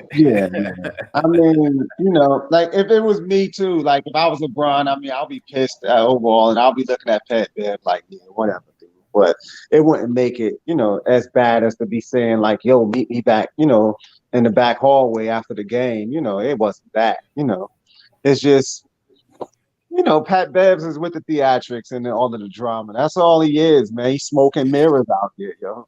That's Yeah, but he was supposed to get a hard foul from somebody on the somebody was supposed to give him a hard foul, is what I'm saying, man. Yeah, walking around and flexing and doing all that. But see, but then you got the same thing that happens. Like a lot of them do that. What about when Westbrook feel like he want to rock the baby and do whatever? You know? Yeah, but you don't put your hands on nobody. Chad, you can do all that. Hey, man, it's part of the game. It's about, as soon as you start putting your hands on me, like, okay. Yeah, but he didn't put his hands on him like that. Like I said, he put his hand on him like you know, like, yo, it's all good. It's all good, homie. Basically, that's what that was. It's all good. I'm bugging. Just chess. It's all in chess. All in chess. Yeah. But the Lakers, man. Long story short, they're embarrassing, huh? Long story short, they're embarrassing at the end of the day. And that's why I missed the whole thing. I'm not watching them no more. I'm done. And you saw the air ball, and Cat was looking around for meteors to drop out of the sky. Meteorites to. You didn't see that one? Nah. It's embarrassing. I'm not even watching it, man. I'm just not watching it. I saw the other game. I saw a clip the other day. Like I was watching that game. Westbrook, it was like a 10-foot jumper, like on the elbow, and he totally went over the rim. I was just like, what? Like how? No, he's bad. Hey, look, I'm telling you, Jerry Buss is rolling over in his grave right now. Well, Jeannie Buss walked out. She couldn't even stay for the whole game. Oh man, that's terrible. Come on, it's the Harlem Globetrotters and they're the Generals. Like the Lakers, night in and night out. You just they're the Generals, and you put a show. Oh man, do they have Brooklyn? They don't have Brooklyn in the. I would love to see Kyrie come to LA right now. Oh my God, man! I mean, I'm a LeBron fan, so I really wouldn't want it, but goddamn, it would be hilarious to see him put that work on these shots right there.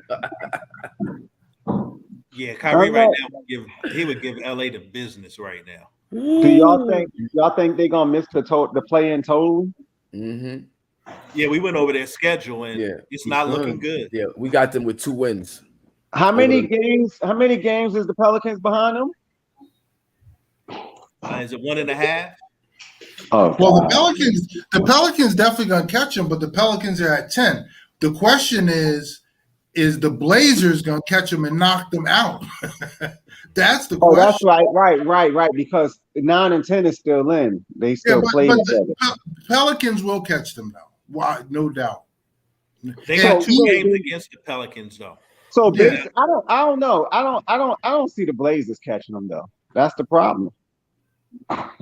Yeah, but if they what does it mean? You playing against who they play? They'll play each other. They'll play. If they're at the 10th spot, they got to play 2 games. Yeah, they'll play 9 and 10 plays each other. The winner of 9 and 10 plays the loser of 7 and 8. Yeah. Right. And the winner of 7 and 8 automatically goes on. They play 1 game, they automatically become 7. And then the winner of Lakers, 9 and 10 Pelicans, plays Spurs. the loser of 7 and 8 to become 8. I don't see Lakers winning 2 games in a row. I don't see it either. No, Me either. I don't see it. I don't care if Anthony Davis come back. I just don't see it. Yeah. Well, if AD come back, what it seems like his first game back is usually a big day for him, and then he falls But he's off. going to get hurt the second game. He might get hurt that game. That's what happened the last time he came back. He got I hurt. don't see it, man. He was putting up right. He was putting up big numbers and he got hurt and he's out. Like, next, Hey, look at it like this. Okay. in a 19-point half, he got hurt. Okay, so let's just say Lakers and Portland play each other. Okay, I can see the Lakers with AD beating Portland. Okay, Yeah. but then they're gonna go against the Pelicans and lose. Yeah. Yep. Man.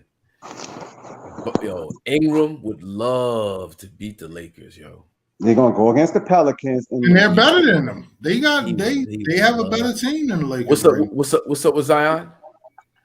He's working. Yeah, he's on the bench at least. He's no. He's back in New Orleans. And remember I told you last time I was on, they brought him out to Nike headquarters and they had that come to Jesus meeting with him. Like, yo, we done invested a lot of money. You gotta cut this out. Exactly. You don't get out on that court. We taking some of that money back, and your payment or whatever this dude won't be. He won't be getting that transfer, dude. So after that, he spent a week out there. Next thing you know, he back in New Orleans. A week? That's it? Yeah. Yep. and he's looking better, looking slimmer, moving like a athlete now, not like an old man. So they haven't ruled him out for getting back on the court. So we'll see. And if he somehow shows up, then it's a real problem. It's a real problem for the Lakers.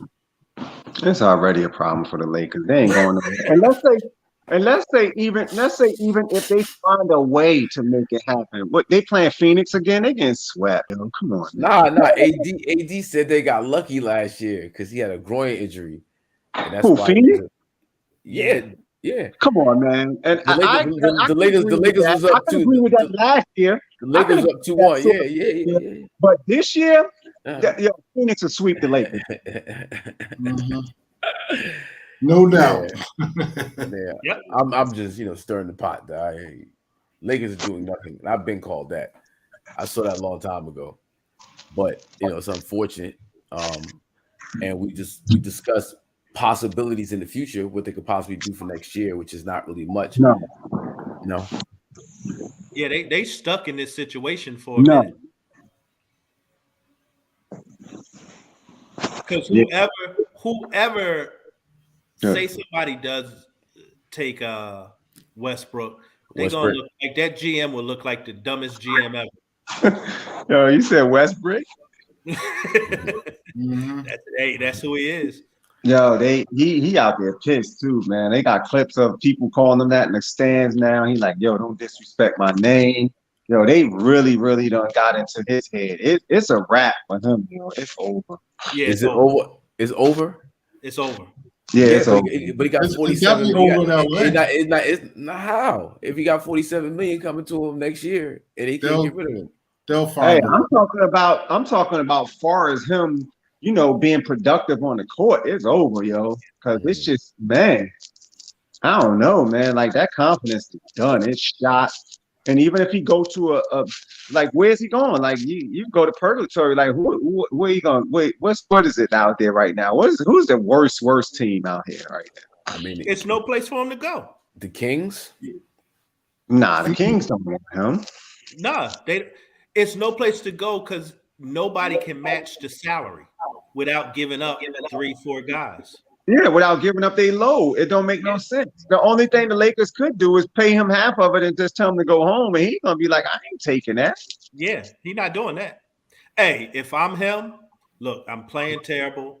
I pull a John Wall, sit on the bench, collect your 47 million, and be happy. Invest that in his clothing line, and try and get some nice fashion shows next year, maybe in Paris and everything. Damn. That's all he can do at this point.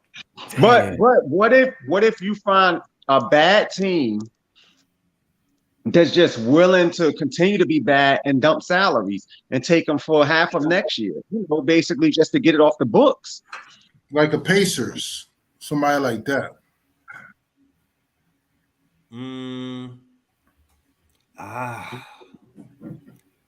Because teams like Detroit, they're like building. The Thunder don't want them back. I mean, the really bad teams. I mean, the Magic. But Indiana not going to take him because Indiana got basketball pride, man. Like, exactly, right. And then Detroit has a lot of picks. They will have to give up some of those picks. So like you be giving up your farm system basically. Yeah. Like right now they're losing, but they're growing with their farm system. With their picks. So Detroit ain't gonna be in the business for that. Mm-hmm. Yeah, I can't see anybody trading for Russell Westbrook. That's not. I could have soared slightly this year when they talked about with the Knicks because the Knicks needed a splash and they needed something to do something or whatever. So I kind of could see why the Knicks would do it to try to sell tickets. But at the same time, the Knicks have been selling tickets and they've been horrible. So they don't actually. The Knicks still sell out. Like if anybody who picks up Russell Westbrook, it's like you're not trying to win. Oh, okay, whatever you do, you're not trying to win. Yeah, you ain't trying to get a chip. And then, like you said, Knicks don't need anybody in the seats. They sell out when they're horrible. No matter what, they sell out. So Knicks trying to get a chip. Yeah.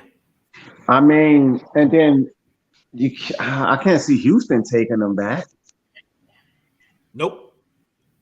They dealing with that with John Wall themselves right now. Yeah, they ain't happening.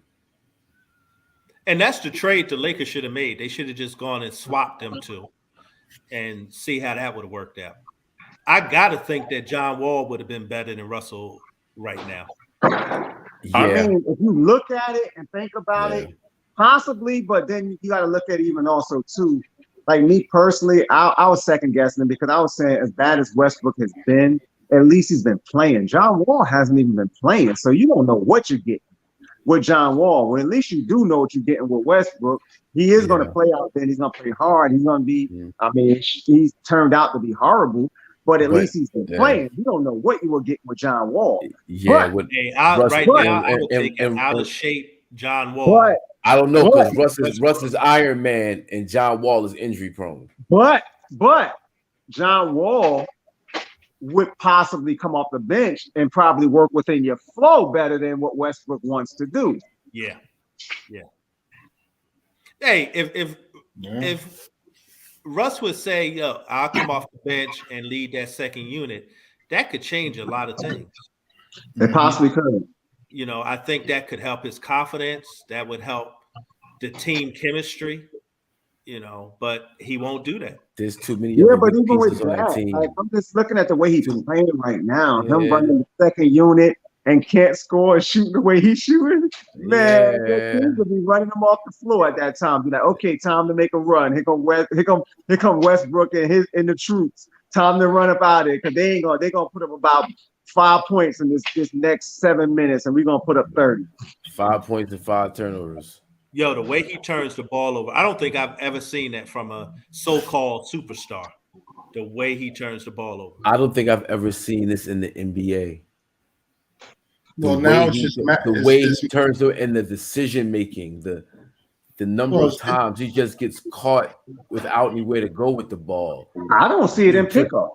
Dribbling it off his foot. Right. Like the ball will just mysteriously exit his hands. Like he'll dribble and the ball will just go like he's playing on like in Raleigh Park, Cliff, and he caught a crack in the cement. The ball just fly.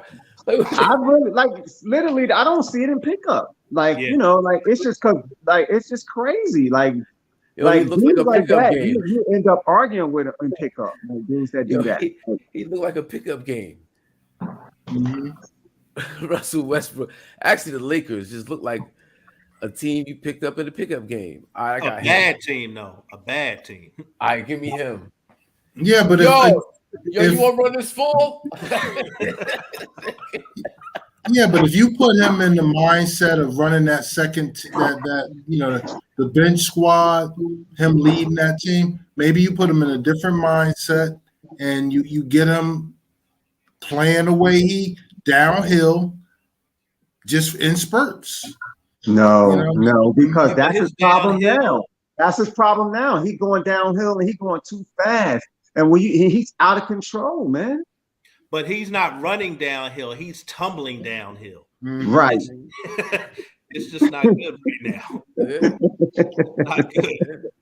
Yo, honestly, at this point, if I was LeBron and if I was anywhere in the Lakers organization at this point, it should all just be about, listen, guys, let's just take it how it is. And if I was LeBron, I would base almost, and I know it ain't in his nature because he's a basketball player and he's an unselfish player, but I will almost shoot the ball every time I touch it and just go and try to win the scoring title now. No question.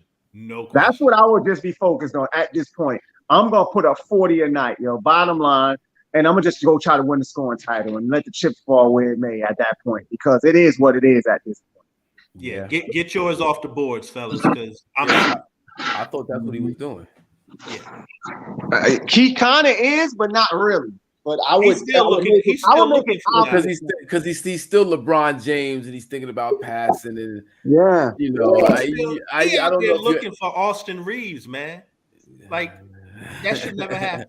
I'm telling you, it will be obvious. I'll be coming down, pulling up, or going straight to the basket like every other time up the court. Seriously, at this point, if I was him. He needs Gilbert Arenas mindset. Y'all remember Gilbert Arenas every time down was like, yo, I'm shooting. Y'all get it how y'all get it. That's the only way. Y'all get it. Zero. Like that basically was Jordan too. That was Jordan too. The way that team was constructed, it was like, hey, listen, you here to rebound, you here to play D, you here to do whatever, and you here to pass me the ball. And all the rest of y'all get ready to get rebounds, do whatever, because it's going up. Kobe was like that too at some point. Kobe was like that too. Yes. Hey, LeBron, and it's just not in his nature. He's not a killer like that, And that might be the biggest problem for the Lakers, that he doesn't have that mindset. No. And he can turn it on. No. It takes a lot out of him. He's old now. It takes games to recover. He don't have that in him. That's just not in his mindset. The biggest problem with the Lakers is AD's funky ass, and Westbrook was a horrible pickup. That's what's wrong with the Lakers. Well, we passed that now. Yeah, we passed that. We just talk about LeBron. Like, just he said that's what's wrong with the Lakers. I mean, he giving you 30 a night. I mean, he gotta give you 50. He's not gonna. A night. Nobody's giving you 50 or 60 a night every night, night in, night out. Kyrie's not doing that. KD's not doing that. No, actually, Kyrie is doing that. He put up 2 games. He put up, but he he's had only a night. playing. He's only playing a couple games, but that's what he's doing. I mean, but he put up a 19-point game. He was warming up. He was warming Okay, he was warming up. I got you. Embiid is basically doing that. He's giving you 30, almost 40 a night. Embiid is right. I'm saying, who's the scoring leader right now? Embiid. All three of them are close. Embiid got it by like half a point or something, but it's three of them that's close. It's Embiid, like Embiid, 10 Embiid, Giannis, and LeBron. Yeah, LeBron is in second. I think Giannis is first. LeBron is second. No, Embiid is first. I think Embiid is first. Giannis second, and LeBron's third. LeBron is second. I think I just seen it today. I'm not sure. Oh, but they all they right half a point. Right. Yep. He's putting up numbers. Unfortunately, he got to do more. I mean, he can't. And nobody else. For what? I mean, do more for what? Like, I do more. You could be, even 50 a night is not going to win the game. It don't matter. Nobody there is doing anything. It don't matter. We're not talking about wins and losses. We're talking about scoring title at this point because he gonna get the scoring. Oh, you talking about I mean, he gonna. We're saying forget the wins and losses, forget everything. Just and he would have to anyway because there's no one there to score the ball. No one there to score on a consistent basis. Period. Malik Monk could. But consistently he'll give you 17 to 20. He ain't gonna be putting up numbers like 30. So LeBron, that's because he don't have the ultimate red light. He got green light. He has a green light because Malik Monk be chunky, but Malik Monk, if they tell him and just put him out there all the time, Malik Monk will put that ball up every time down the floor. He'll let it go. Yeah, I wouldn't be mad at it either. He'll let it go. He needs that. The fact that we talking about Austin Reeves is, I mean, LeBron actually is passing the ball to Austin Reeves. That should never happen. Yeah. And then you already know, too, another one. Carmelo's another one. Carmelo ain't passing the ball once it get to him. He putting it up. He putting it up. Yeah. So what's your feelings on Carmelo lately? You have been watching it. We talked about Melo and his contributions lately. Carmelo don't play no defense. That's what hurts the ladies. Well, that's the biggest problem. The Carmelo plays absolutely no defense. LeBron plays absolutely no defense. No defense. So everything is broken down, yo. Yeah. And Frank Vogel's supposed to be a defensive coach. Mm-hmm. Yeah, but it's like defense comes effort, and you see these cats. Nobody's putting in effort. You see that none of these cats. Nobody's playing hard because the person who has to put in effort is LeBron. He has to be the leader in the. If you're not going to play defense, LeBron, why should we? Man, exactly. And LeBron don't play no defense, yo. You can watch the game and just look at him. And his man jumps out wide open three. His man is backdooring. His man is doing whatever. And he's just standing there waiting to try to get a rebound. But he ain't closing out on nothing. He started rubbing his chest. He's getting the fingers ready. To get the ball again. Yeah. That's all he's doing. Moisten his hands up to get, here, go take the ball out, hand in here. But he ain't playing no defense, man. LeBron, like, I'll be watching the game. That's me looking at it like, yo, look at LeBron. He's mad. That's his man. Layup, dunk, backdoor, shooting a wide open corner three, anything going on. And that's why I just said earlier, like Luka was out there like, this dude don't play no defense. He was hunting him. Like, yo, give me the switch on him. He don't play no defense. Yeah. Luka was calling him out. Yeah. Like, come here. I need to score real quick. Oh, that's bad, bro. That's embarrassing, yo. That's bad. Is it embarrassing? Is it as embarrassing as AI crossed in Jordan twice?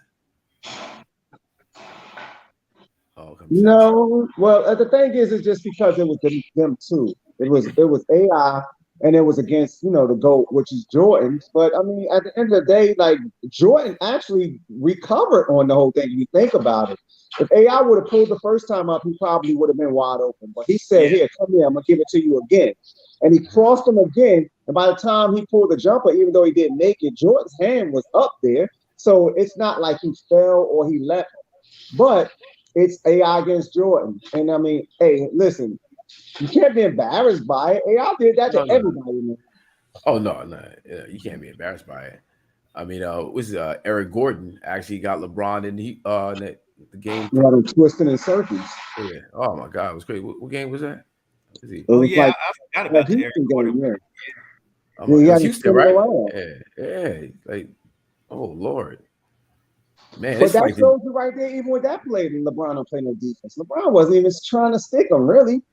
He crossed him, and then LeBron just turned around, basically, like, go ahead and shoot it at the end of the day. And then the ball didn't go up, so he turned back around, like, oh, dang, he didn't even shoot it. It was just embarrassing. Oh my God, man! I can't believe you're talking about my beloved Lakers like this, man. Where's the Bubba Dub joint, yo? That's what you need. Oh yeah, I'm surprised you have Bubba Dub geared up, yo. Hold on, man. Let me go find Bubba Dub. Because the last one was perfect, yo. Yeah, but Bubba Dub be going off on them, man. Yeah, I don't know if I can I can't get it loaded up on here right now. But yo, that performance of Kyrie the other day was like ridiculous, man. Like, but that right there is typical Kyrie, man, and that's what you can get from Kyrie, man. Yep. That right there. And it's so efficient. That's the thing. You know, he's shooting like 60% from the field when he's getting in these games. You know, it's ridiculous. It's ridiculous. You're not supposed to. You're not supposed to shoot that well, be that efficient, scoring that many points. Mm-hmm. And he made poor Cole Anthony look really bad, like he don't belong. Hey man, like I gotta say, I've seen him literally do exactly all of that when he was 17 years old. We went to Australia. Yeah. When we went to Australia with the AAU team, and I was just sitting there, just like this dude is a straight up NBA player. He's going to the league because he was 17 and they were 18. There was an 18-year-old Iceland national team, and he was doing all of that same stuff and ones. Pulling up on him, dribbling through three people, just scoring, just doing whatever he wanted to do. And it was ridiculous. And I'm just watching that the other day, and it just brought me back to that, like watching him out there. I was just like, dang, I've seen this. Yeah. And I was saying earlier that I haven't seen him play defense like he did on Harden since high school.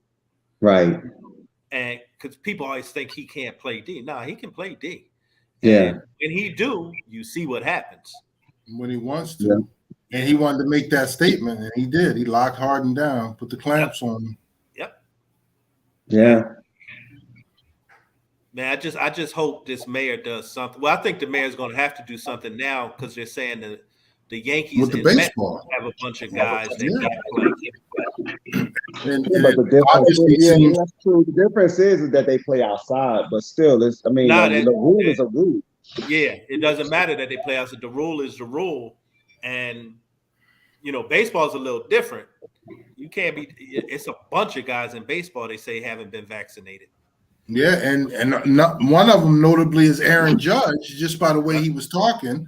And you're talking about missing 80 games. and the other part of that is, it's one thing with the Nets owner who's a Chinese guy and the Yankees owner, Steinbrenner. There's a little difference there in the power dynamic. Right. And that plays, I think, a different role in this whole situation. One option they were talking about, which was weird, and I never thought about it, but they were just like, they don't see it really happening, but it's an option.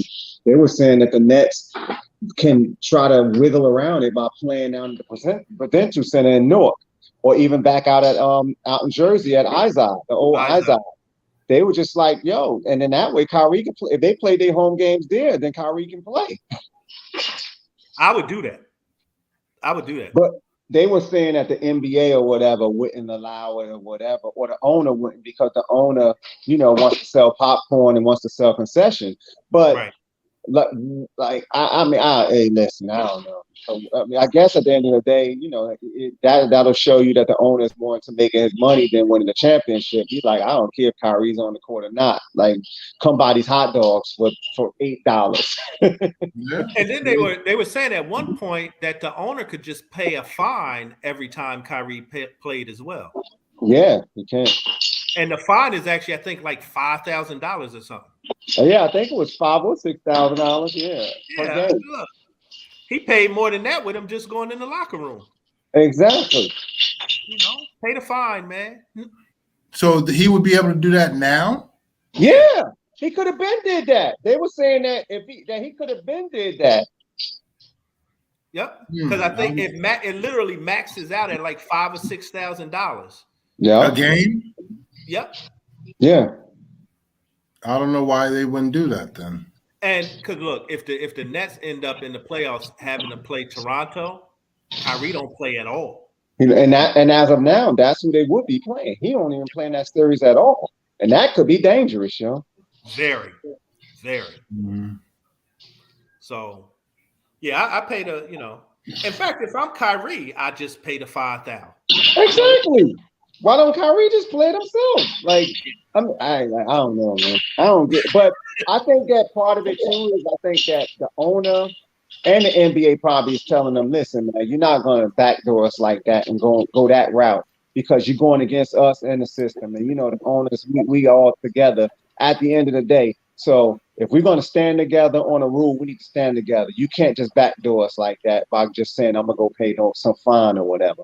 So it has to be something like that. Because other than that, like, why wouldn't you just pay it? Yeah. I don't know. Yep. Because if it's me, I would have wrote the check a long time ago. Exactly. Yeah, you would think if it's that easy, yeah. So, Wow. because if Kyrie is playing, the Nets are a real problem. A problem. Especially now with those shooters and all of them around them, man. And then you get Ben Simmons to play defense for you. And you got Steph Curry and all those dudes, man. Patty Mills, all tight, and Kyrie and Durant out there. I mean, you can't put them all on the floor at the same time because they ain't going to be able to stick nobody. But they got options of shooters out there, man. And any of them dudes open, it's a wrap. Yeah, they're going to outscore everybody, though. They're going to outscore everybody. Okay, we were saying earlier, I don't even know if Ben Simmons is going to be back this year. Yeah, he just got an epidural in his back today. Ooh. So that means he can't even run right now. Yeah. Excuse me for this, but it's been a long day. So we shall see. So we talked about the NCAAs earlier. You missed that conversation, Kerry. I don't know if you want to add anything to it. If you got any insight, any not yet. predictions. It's the first day, just watching a little bit of it. Did you catch that Rutgers game? Nah, I didn't. Rutgers played already? They played last night, lost in double overtime to Notre Dame. Oh, wow. Yeah, It was a playing game. Heartbreaking. Wow. Okay, I missed that one though. And they were talking about Rutgers possibly, being a dark horse or someone making some kind of noise in this thing too. Yeah, they look good, but fell short. Michigan won today early. I was watching that. Mm-hmm. And then I see UConn. I mean, I'm not there no more, but before I came on, UConn was losing. They were down by 10. Yeah, they just cut it to 3. I'm watching that now. Okay, how much time left? About 9 minutes left. No. Okay. No chip away. Yeah. So RJ Cole played for them. Yeah, that's my guy. That's my guy. Yep. Yeah. So. Hey, here's something for you. Okay. Kentucky and St. Peter's are tied. Whoa. Wow. They were going back and forth. That was a close one too when I saw earlier. Yeah, it was 6 minutes. 6 minutes left. It's tied. St. Peter's just went up. Second half. 59-58. And what's calling coach on St. Peter's? Shaheen. Shaheen. Yes, sir. UConn's down 2 now with 4 minutes. Okay. Nice. So some good games first day. Yeah. Hey, So- let me tell you, man, if St. Peter's pulls this off, Upset Central. Ooh, that would be big. That'll be the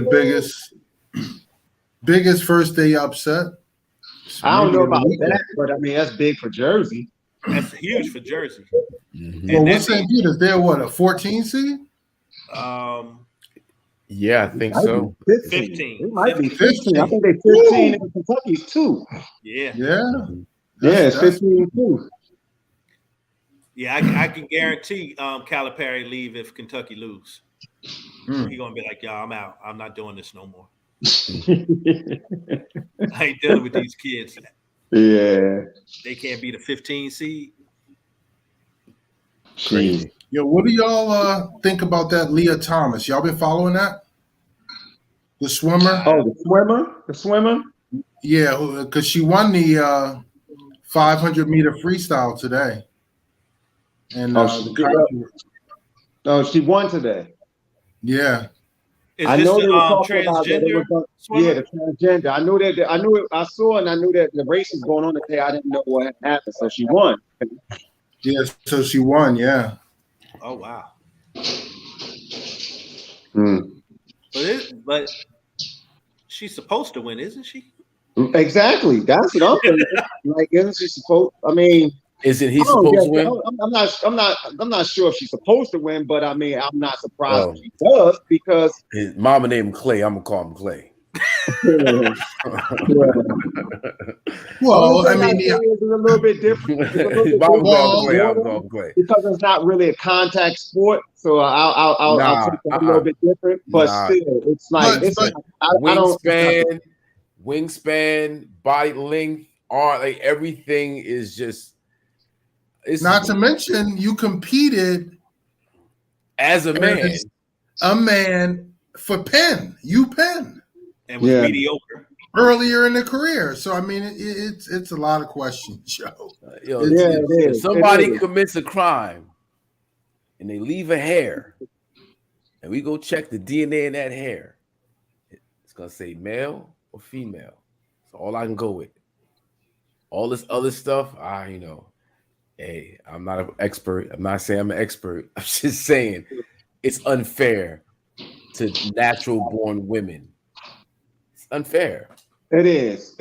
I agree. That's not fair to me. Like, so I mean, that's my opinion. I don't think it's fair. You're a natural-born woman, and you work your entire life to be great at something.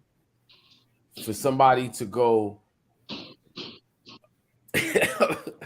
And I didn't realize you just said it, Cliffy, that it's only a few years removed from competing as a man. Yeah, I read that. I read that earlier today too. I saw that, and that's why when you said it, it was fresh on my mind. I knew exactly what you was talking about because I actually just read this like a couple of hours ago. It came across social media, and I saw that, and that's why I knew exactly what you was talking about. Like, that's just crazy. It's not fair. All right. Well, hey, we're gonna talk about Brady coming back. Sure. I mean, you might as well talk about it. You might as well talk about how my Steelers is doing right now too. Like because we got some nice pickups today. I ain't happy with the Mitch Trubisky pickup, but everything else, our defense looking tough, man. Hey, should the Steelers now just go ahead and sign Kaepernick? Why not? I thought about that earlier today too when they Stephen A. was talking about Kaepernick today. I was just like, hey man, like why not? Yeah. Why not? They brought in Flores. They seem to be really riding with this whole movement. That movement, yeah. Why not? Just continue it on. Why not, man? Just go all in. Go all in. And he says he's ready. He still want a shot. Mm-hmm. Yeah, I'll be with that. Colin Kaepernick, man. If he go to the Steelers, they're gonna have me some black and gold, bro. Because I'll be honest with you, this whole Jerry Jones ride is not hot, yo. It's really not cool running with an open racist. And you know, So Jerry's not racist. Jerry's not racist. The whole Trump thing situation just showed me. what do you feel about surprised Amari at you, Cooper? actually, Hawk. I'm surprised at you with that. What you mean? With riding with Jerry the way you riding with him, but well, I'm not trying to ride with Jerry. I really never rode with Jerry per se. I was riding with the star. Yeah, I was running with the star. But it's like the shenanigans is just at levels I can't. It's hard to be rooting for this guy. It's just hard. But if Colin Kaepernick plays for the Pittsburgh Steelers, Mike Tomlin, Brian Flores, You jumping ship. I mean, it's gonna be. I might wear that black and gold, bro. I just might do that. Yeah, right. Hey, Hawk, come on over, Hawk. I'll give you a hug, man. Yeah, but I thought the word was the call was put into the Seahawks, and he was looking at the Seahawks. Yeah, Pete Carroll brought that up today. You know, but it seemed like he was basically kind of like stumbling around it. You know, it's like him and Han. Yeah. Because who do the Seahawks have right now at quarterback? Nobody. Is it Lock? Who's was Lock? Oh, Geno Smith. They got Geno Smith and somebody. Geno Smith. Oh, well, they got Lock in the Geno. trade, right? They got Lock in the trade. They got Lock. They got Geno. They got Geno Smith. Yeah, UConn they're down 5 with 27 seconds left. Oh, there it is. Von Miller signed with the Bills. Ooh, that. What do y'all think about Russell Wilson to Denver? I think that's dope. I think that's dope for everybody involved. Yeah, Russ said he want he looking at 3 more. Again, like he could see 3 or 4 Super Bowl trips. I don't see what he see with that. But okay. I don't either. Not in that AFC West. That conference, that division is tough, yo. They got every opponent is tough. I mean, you got Mahomes. You got San Diego. You got San Diego over there, man. You got the Raiders. You got the Chiefs. Like, I don't see what he see over there, but hey, go ahead. Carry on. I mean, carry on. He says he's looking at it from the standpoint he's never played in offensive geared team, like a team that was geared to offense. He's always had restraints put on him. He hasn't really been utilized to his full capacity, and he's hoping that he can do that in Denver. Well, he can cook from the start, no doubt. And he got a defense, but he gonna have competition every divisional game. Competition every game. So that's gonna be, it's gonna be that whole division could end up 8-8. Yeah. And if you look at how he did this year when he was in a stacked division, that was because the division he was in this year.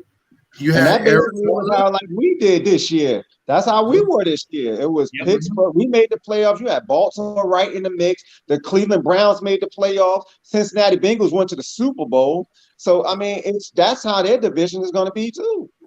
It's going to be AFC is right up in there. AFC is stacked. Well, this year he had the 49ers, the Arizona, Cardinals, and all of them went to the playoffs.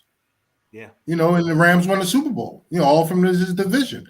So I mean, and what did he finish? 7-10?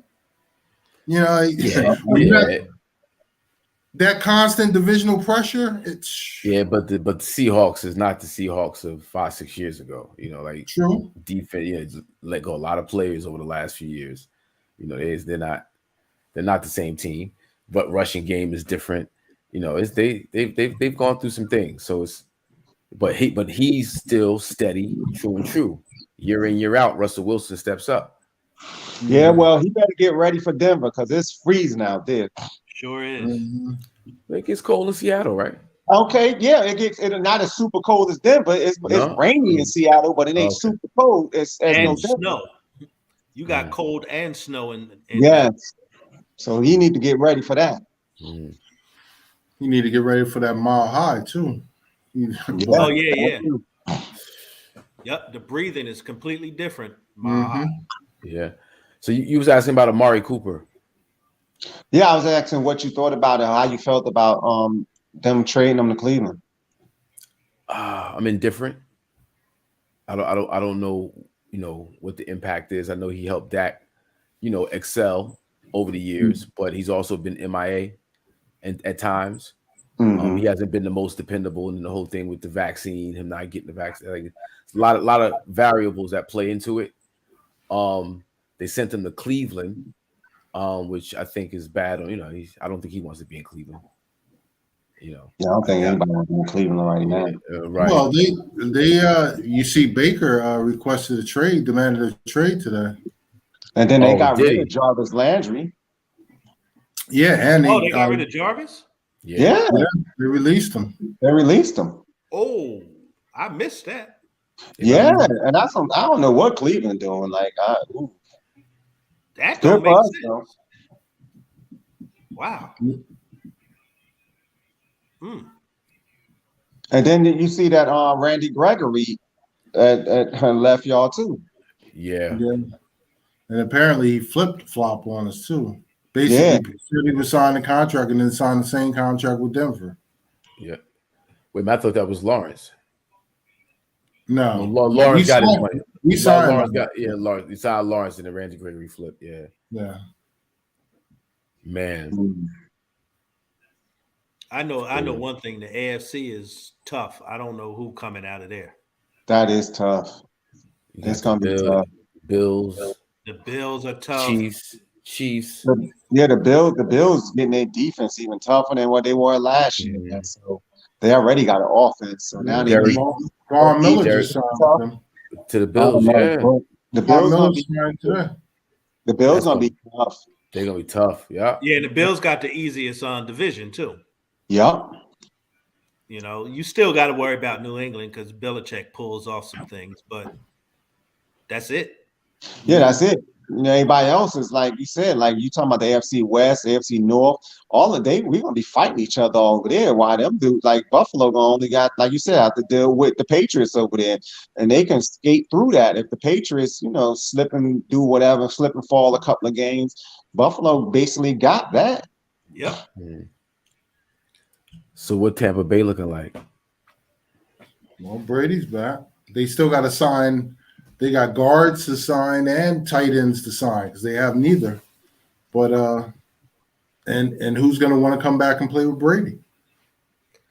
Everybody. Sure. Yeah. I'm predicting that Brady falling off the cliff this year. I'm predicting Brady still ends up in a trade to San Francisco.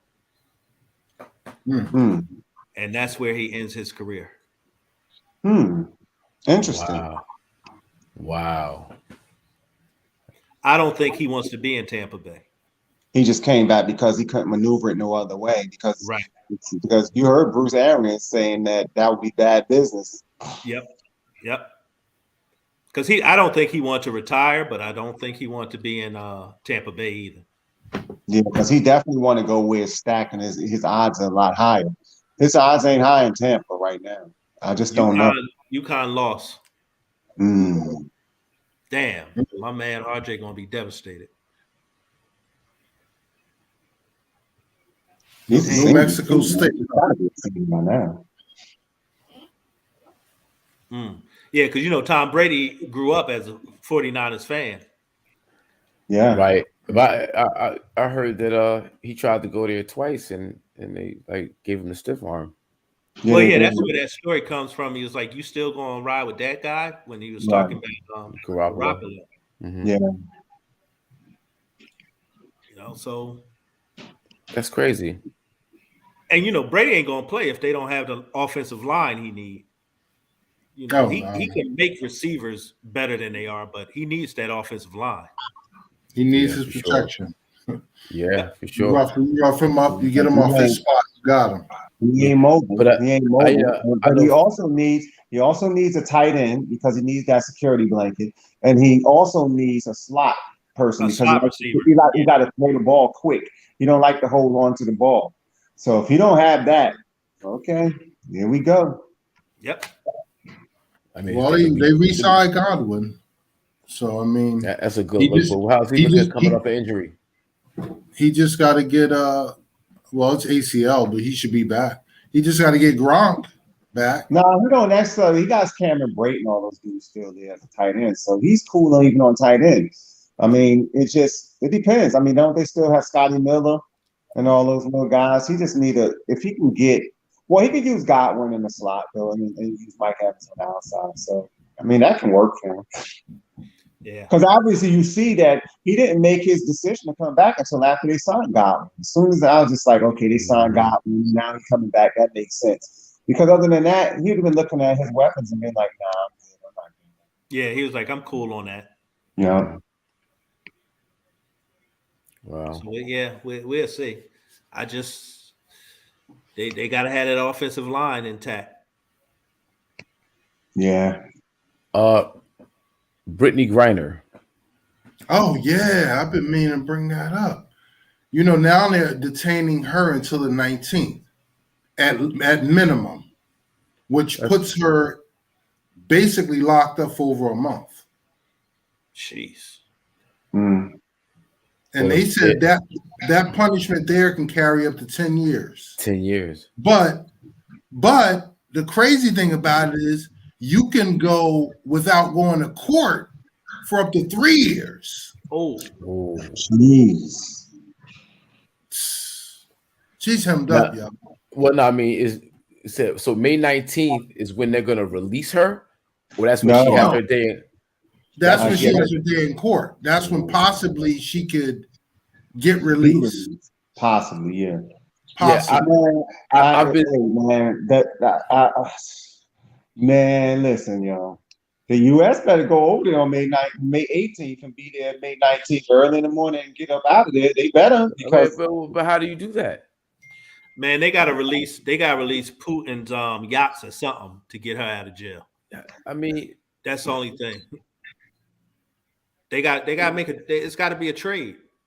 yeah, you can do it. Like there's some kind of way they do it, man. You know that there's backdoor ways that way you can go and get your citizens out of that stuff or whatever. But still, yes, you could. It's just tough now. It's a tough climate because they're enemy number one because of the war. Exactly. And that's the bad. That's what I'm saying. When you talking, all right. So considering what's happening, when you're at the table, where is Brittany Griner in that conversation?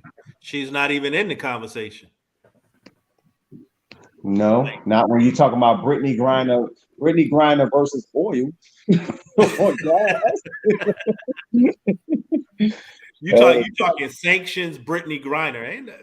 She's not even in the conversation. She's not in the like, you know, give him some yachts. Nigga, yacht. How about you give me fucking Ukraine? How about that? How about you do that? And then it's just like that. And what she is just what she just had some oil in her pen or something. Yeah, they said it's residual from a vape pen. That's craziness, you know. Yeah, that is crazy. Residual. Oh. Wow. That's in Russia, in the middle of what could be World War III. We wish her the best. We wish her and her family the absolute best. Yeah, pray for you. I've seen a couple of movies dealing with a lot of that. That's not cool. It's not cool. You know, jail. That's not a prison system you want to be in. No, I mean, you know, jail. This is worse than Rikers, and Rikers is hell. Right.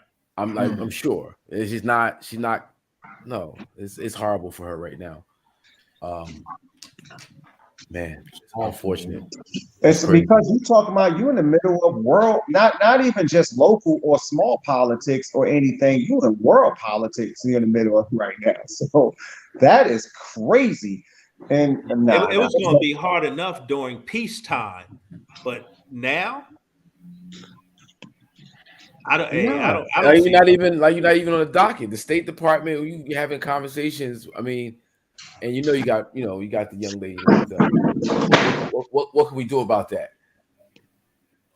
All right, well, Ukraine, we trying to back up, but you can't even bring that up. To be honest, you can't even bring it up. Yeah, they're like who? What?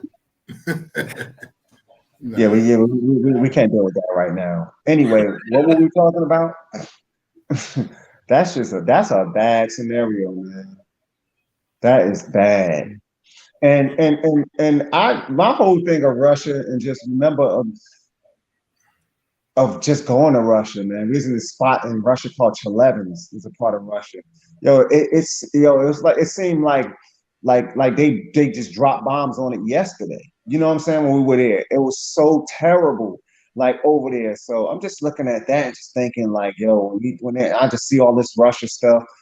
I'm just going back to being in Russia. I just was like, wow. And then here, just thinking about her being caught over there and locked up over there, I was like, oh, that is horrible.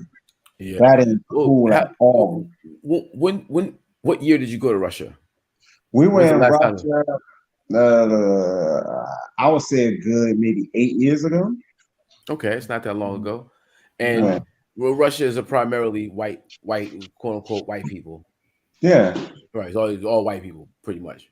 Yeah. Right. And the city that you went to was basically looked crazy. It looked like it was like it just got bombed. It looked ran down and just abandoned. Period. Worse than Newark after the Newark riots in the 70s and 80s. Like, I'm talking about abandoned buildings, just terrible. It looks horrible out there, yo. But that was just not everywhere. Like St. Petersburg. Of course. Obviously, St. Petersburg don't look like that. You know, but I'm just talking about, I'm saying specific Chelevins. That was a spot we went to in Russia. That was one of the worst places I ever seen, period. Mm-hmm. Although there was parts of Brazil that I went in that looked horrible, just like that too. But that was worse than Brazil. Right. The reason why I asked is because you never get those types of descriptions from people who go abroad, because you go over usually as a tourist. So you go in and you're seeing the sites and everything you're seeing is pretty much, what they're selling you. Yeah. When you go in the cut and the crevices, you get to live amongst the people. You realize everybody be going through the same thing. And sometimes even worse. Oh yeah. I mean, I've definitely been in favelas in Brazil, in the shanty towns and in the hood where it's really bad now.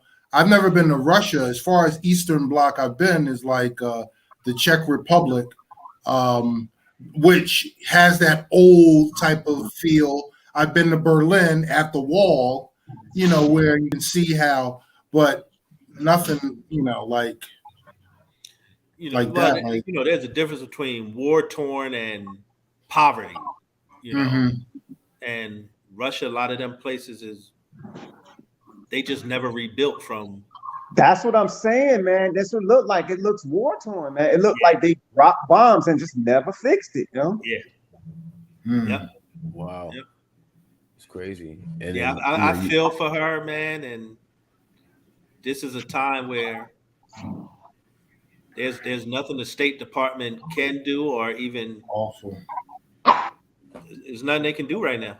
It's not on the table.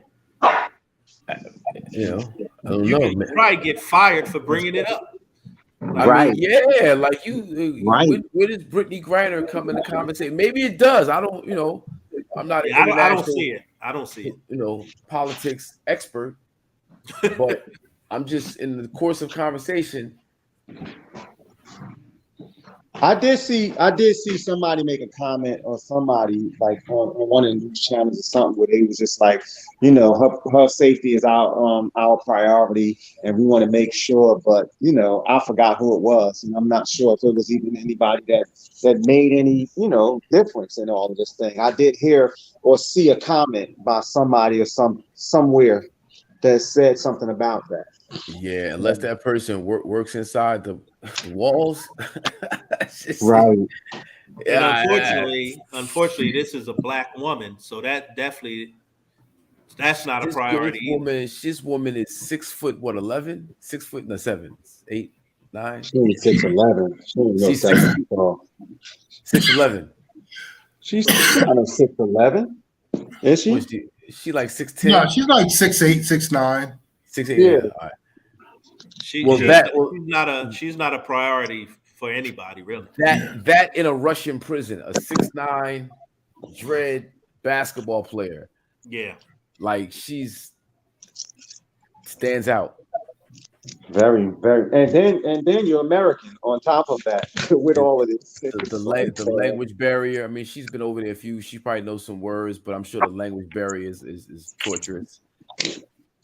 But the thing is too, they know who she is because she's over there because she plays basketball over there, and she's famous. Yeah. Wow. She plays basketball over there, like during the off season. That's why she was over there. They're saying that she's bigger in Russia than she is in the United States. Well, yeah, she makes much more money over there. Yeah. But Russia's not trying to cooperate with nobody right now. No. They ain't trying to mess with nobody right now. They're just like, all of y'all world's on our time right now. Yeah. St. Peter's and Kentucky are in overtime. Wow. Damn. Go St. Peter's. I need to get at these games, yo. Go Jersey. Okay, well, we could wrap it up. All right.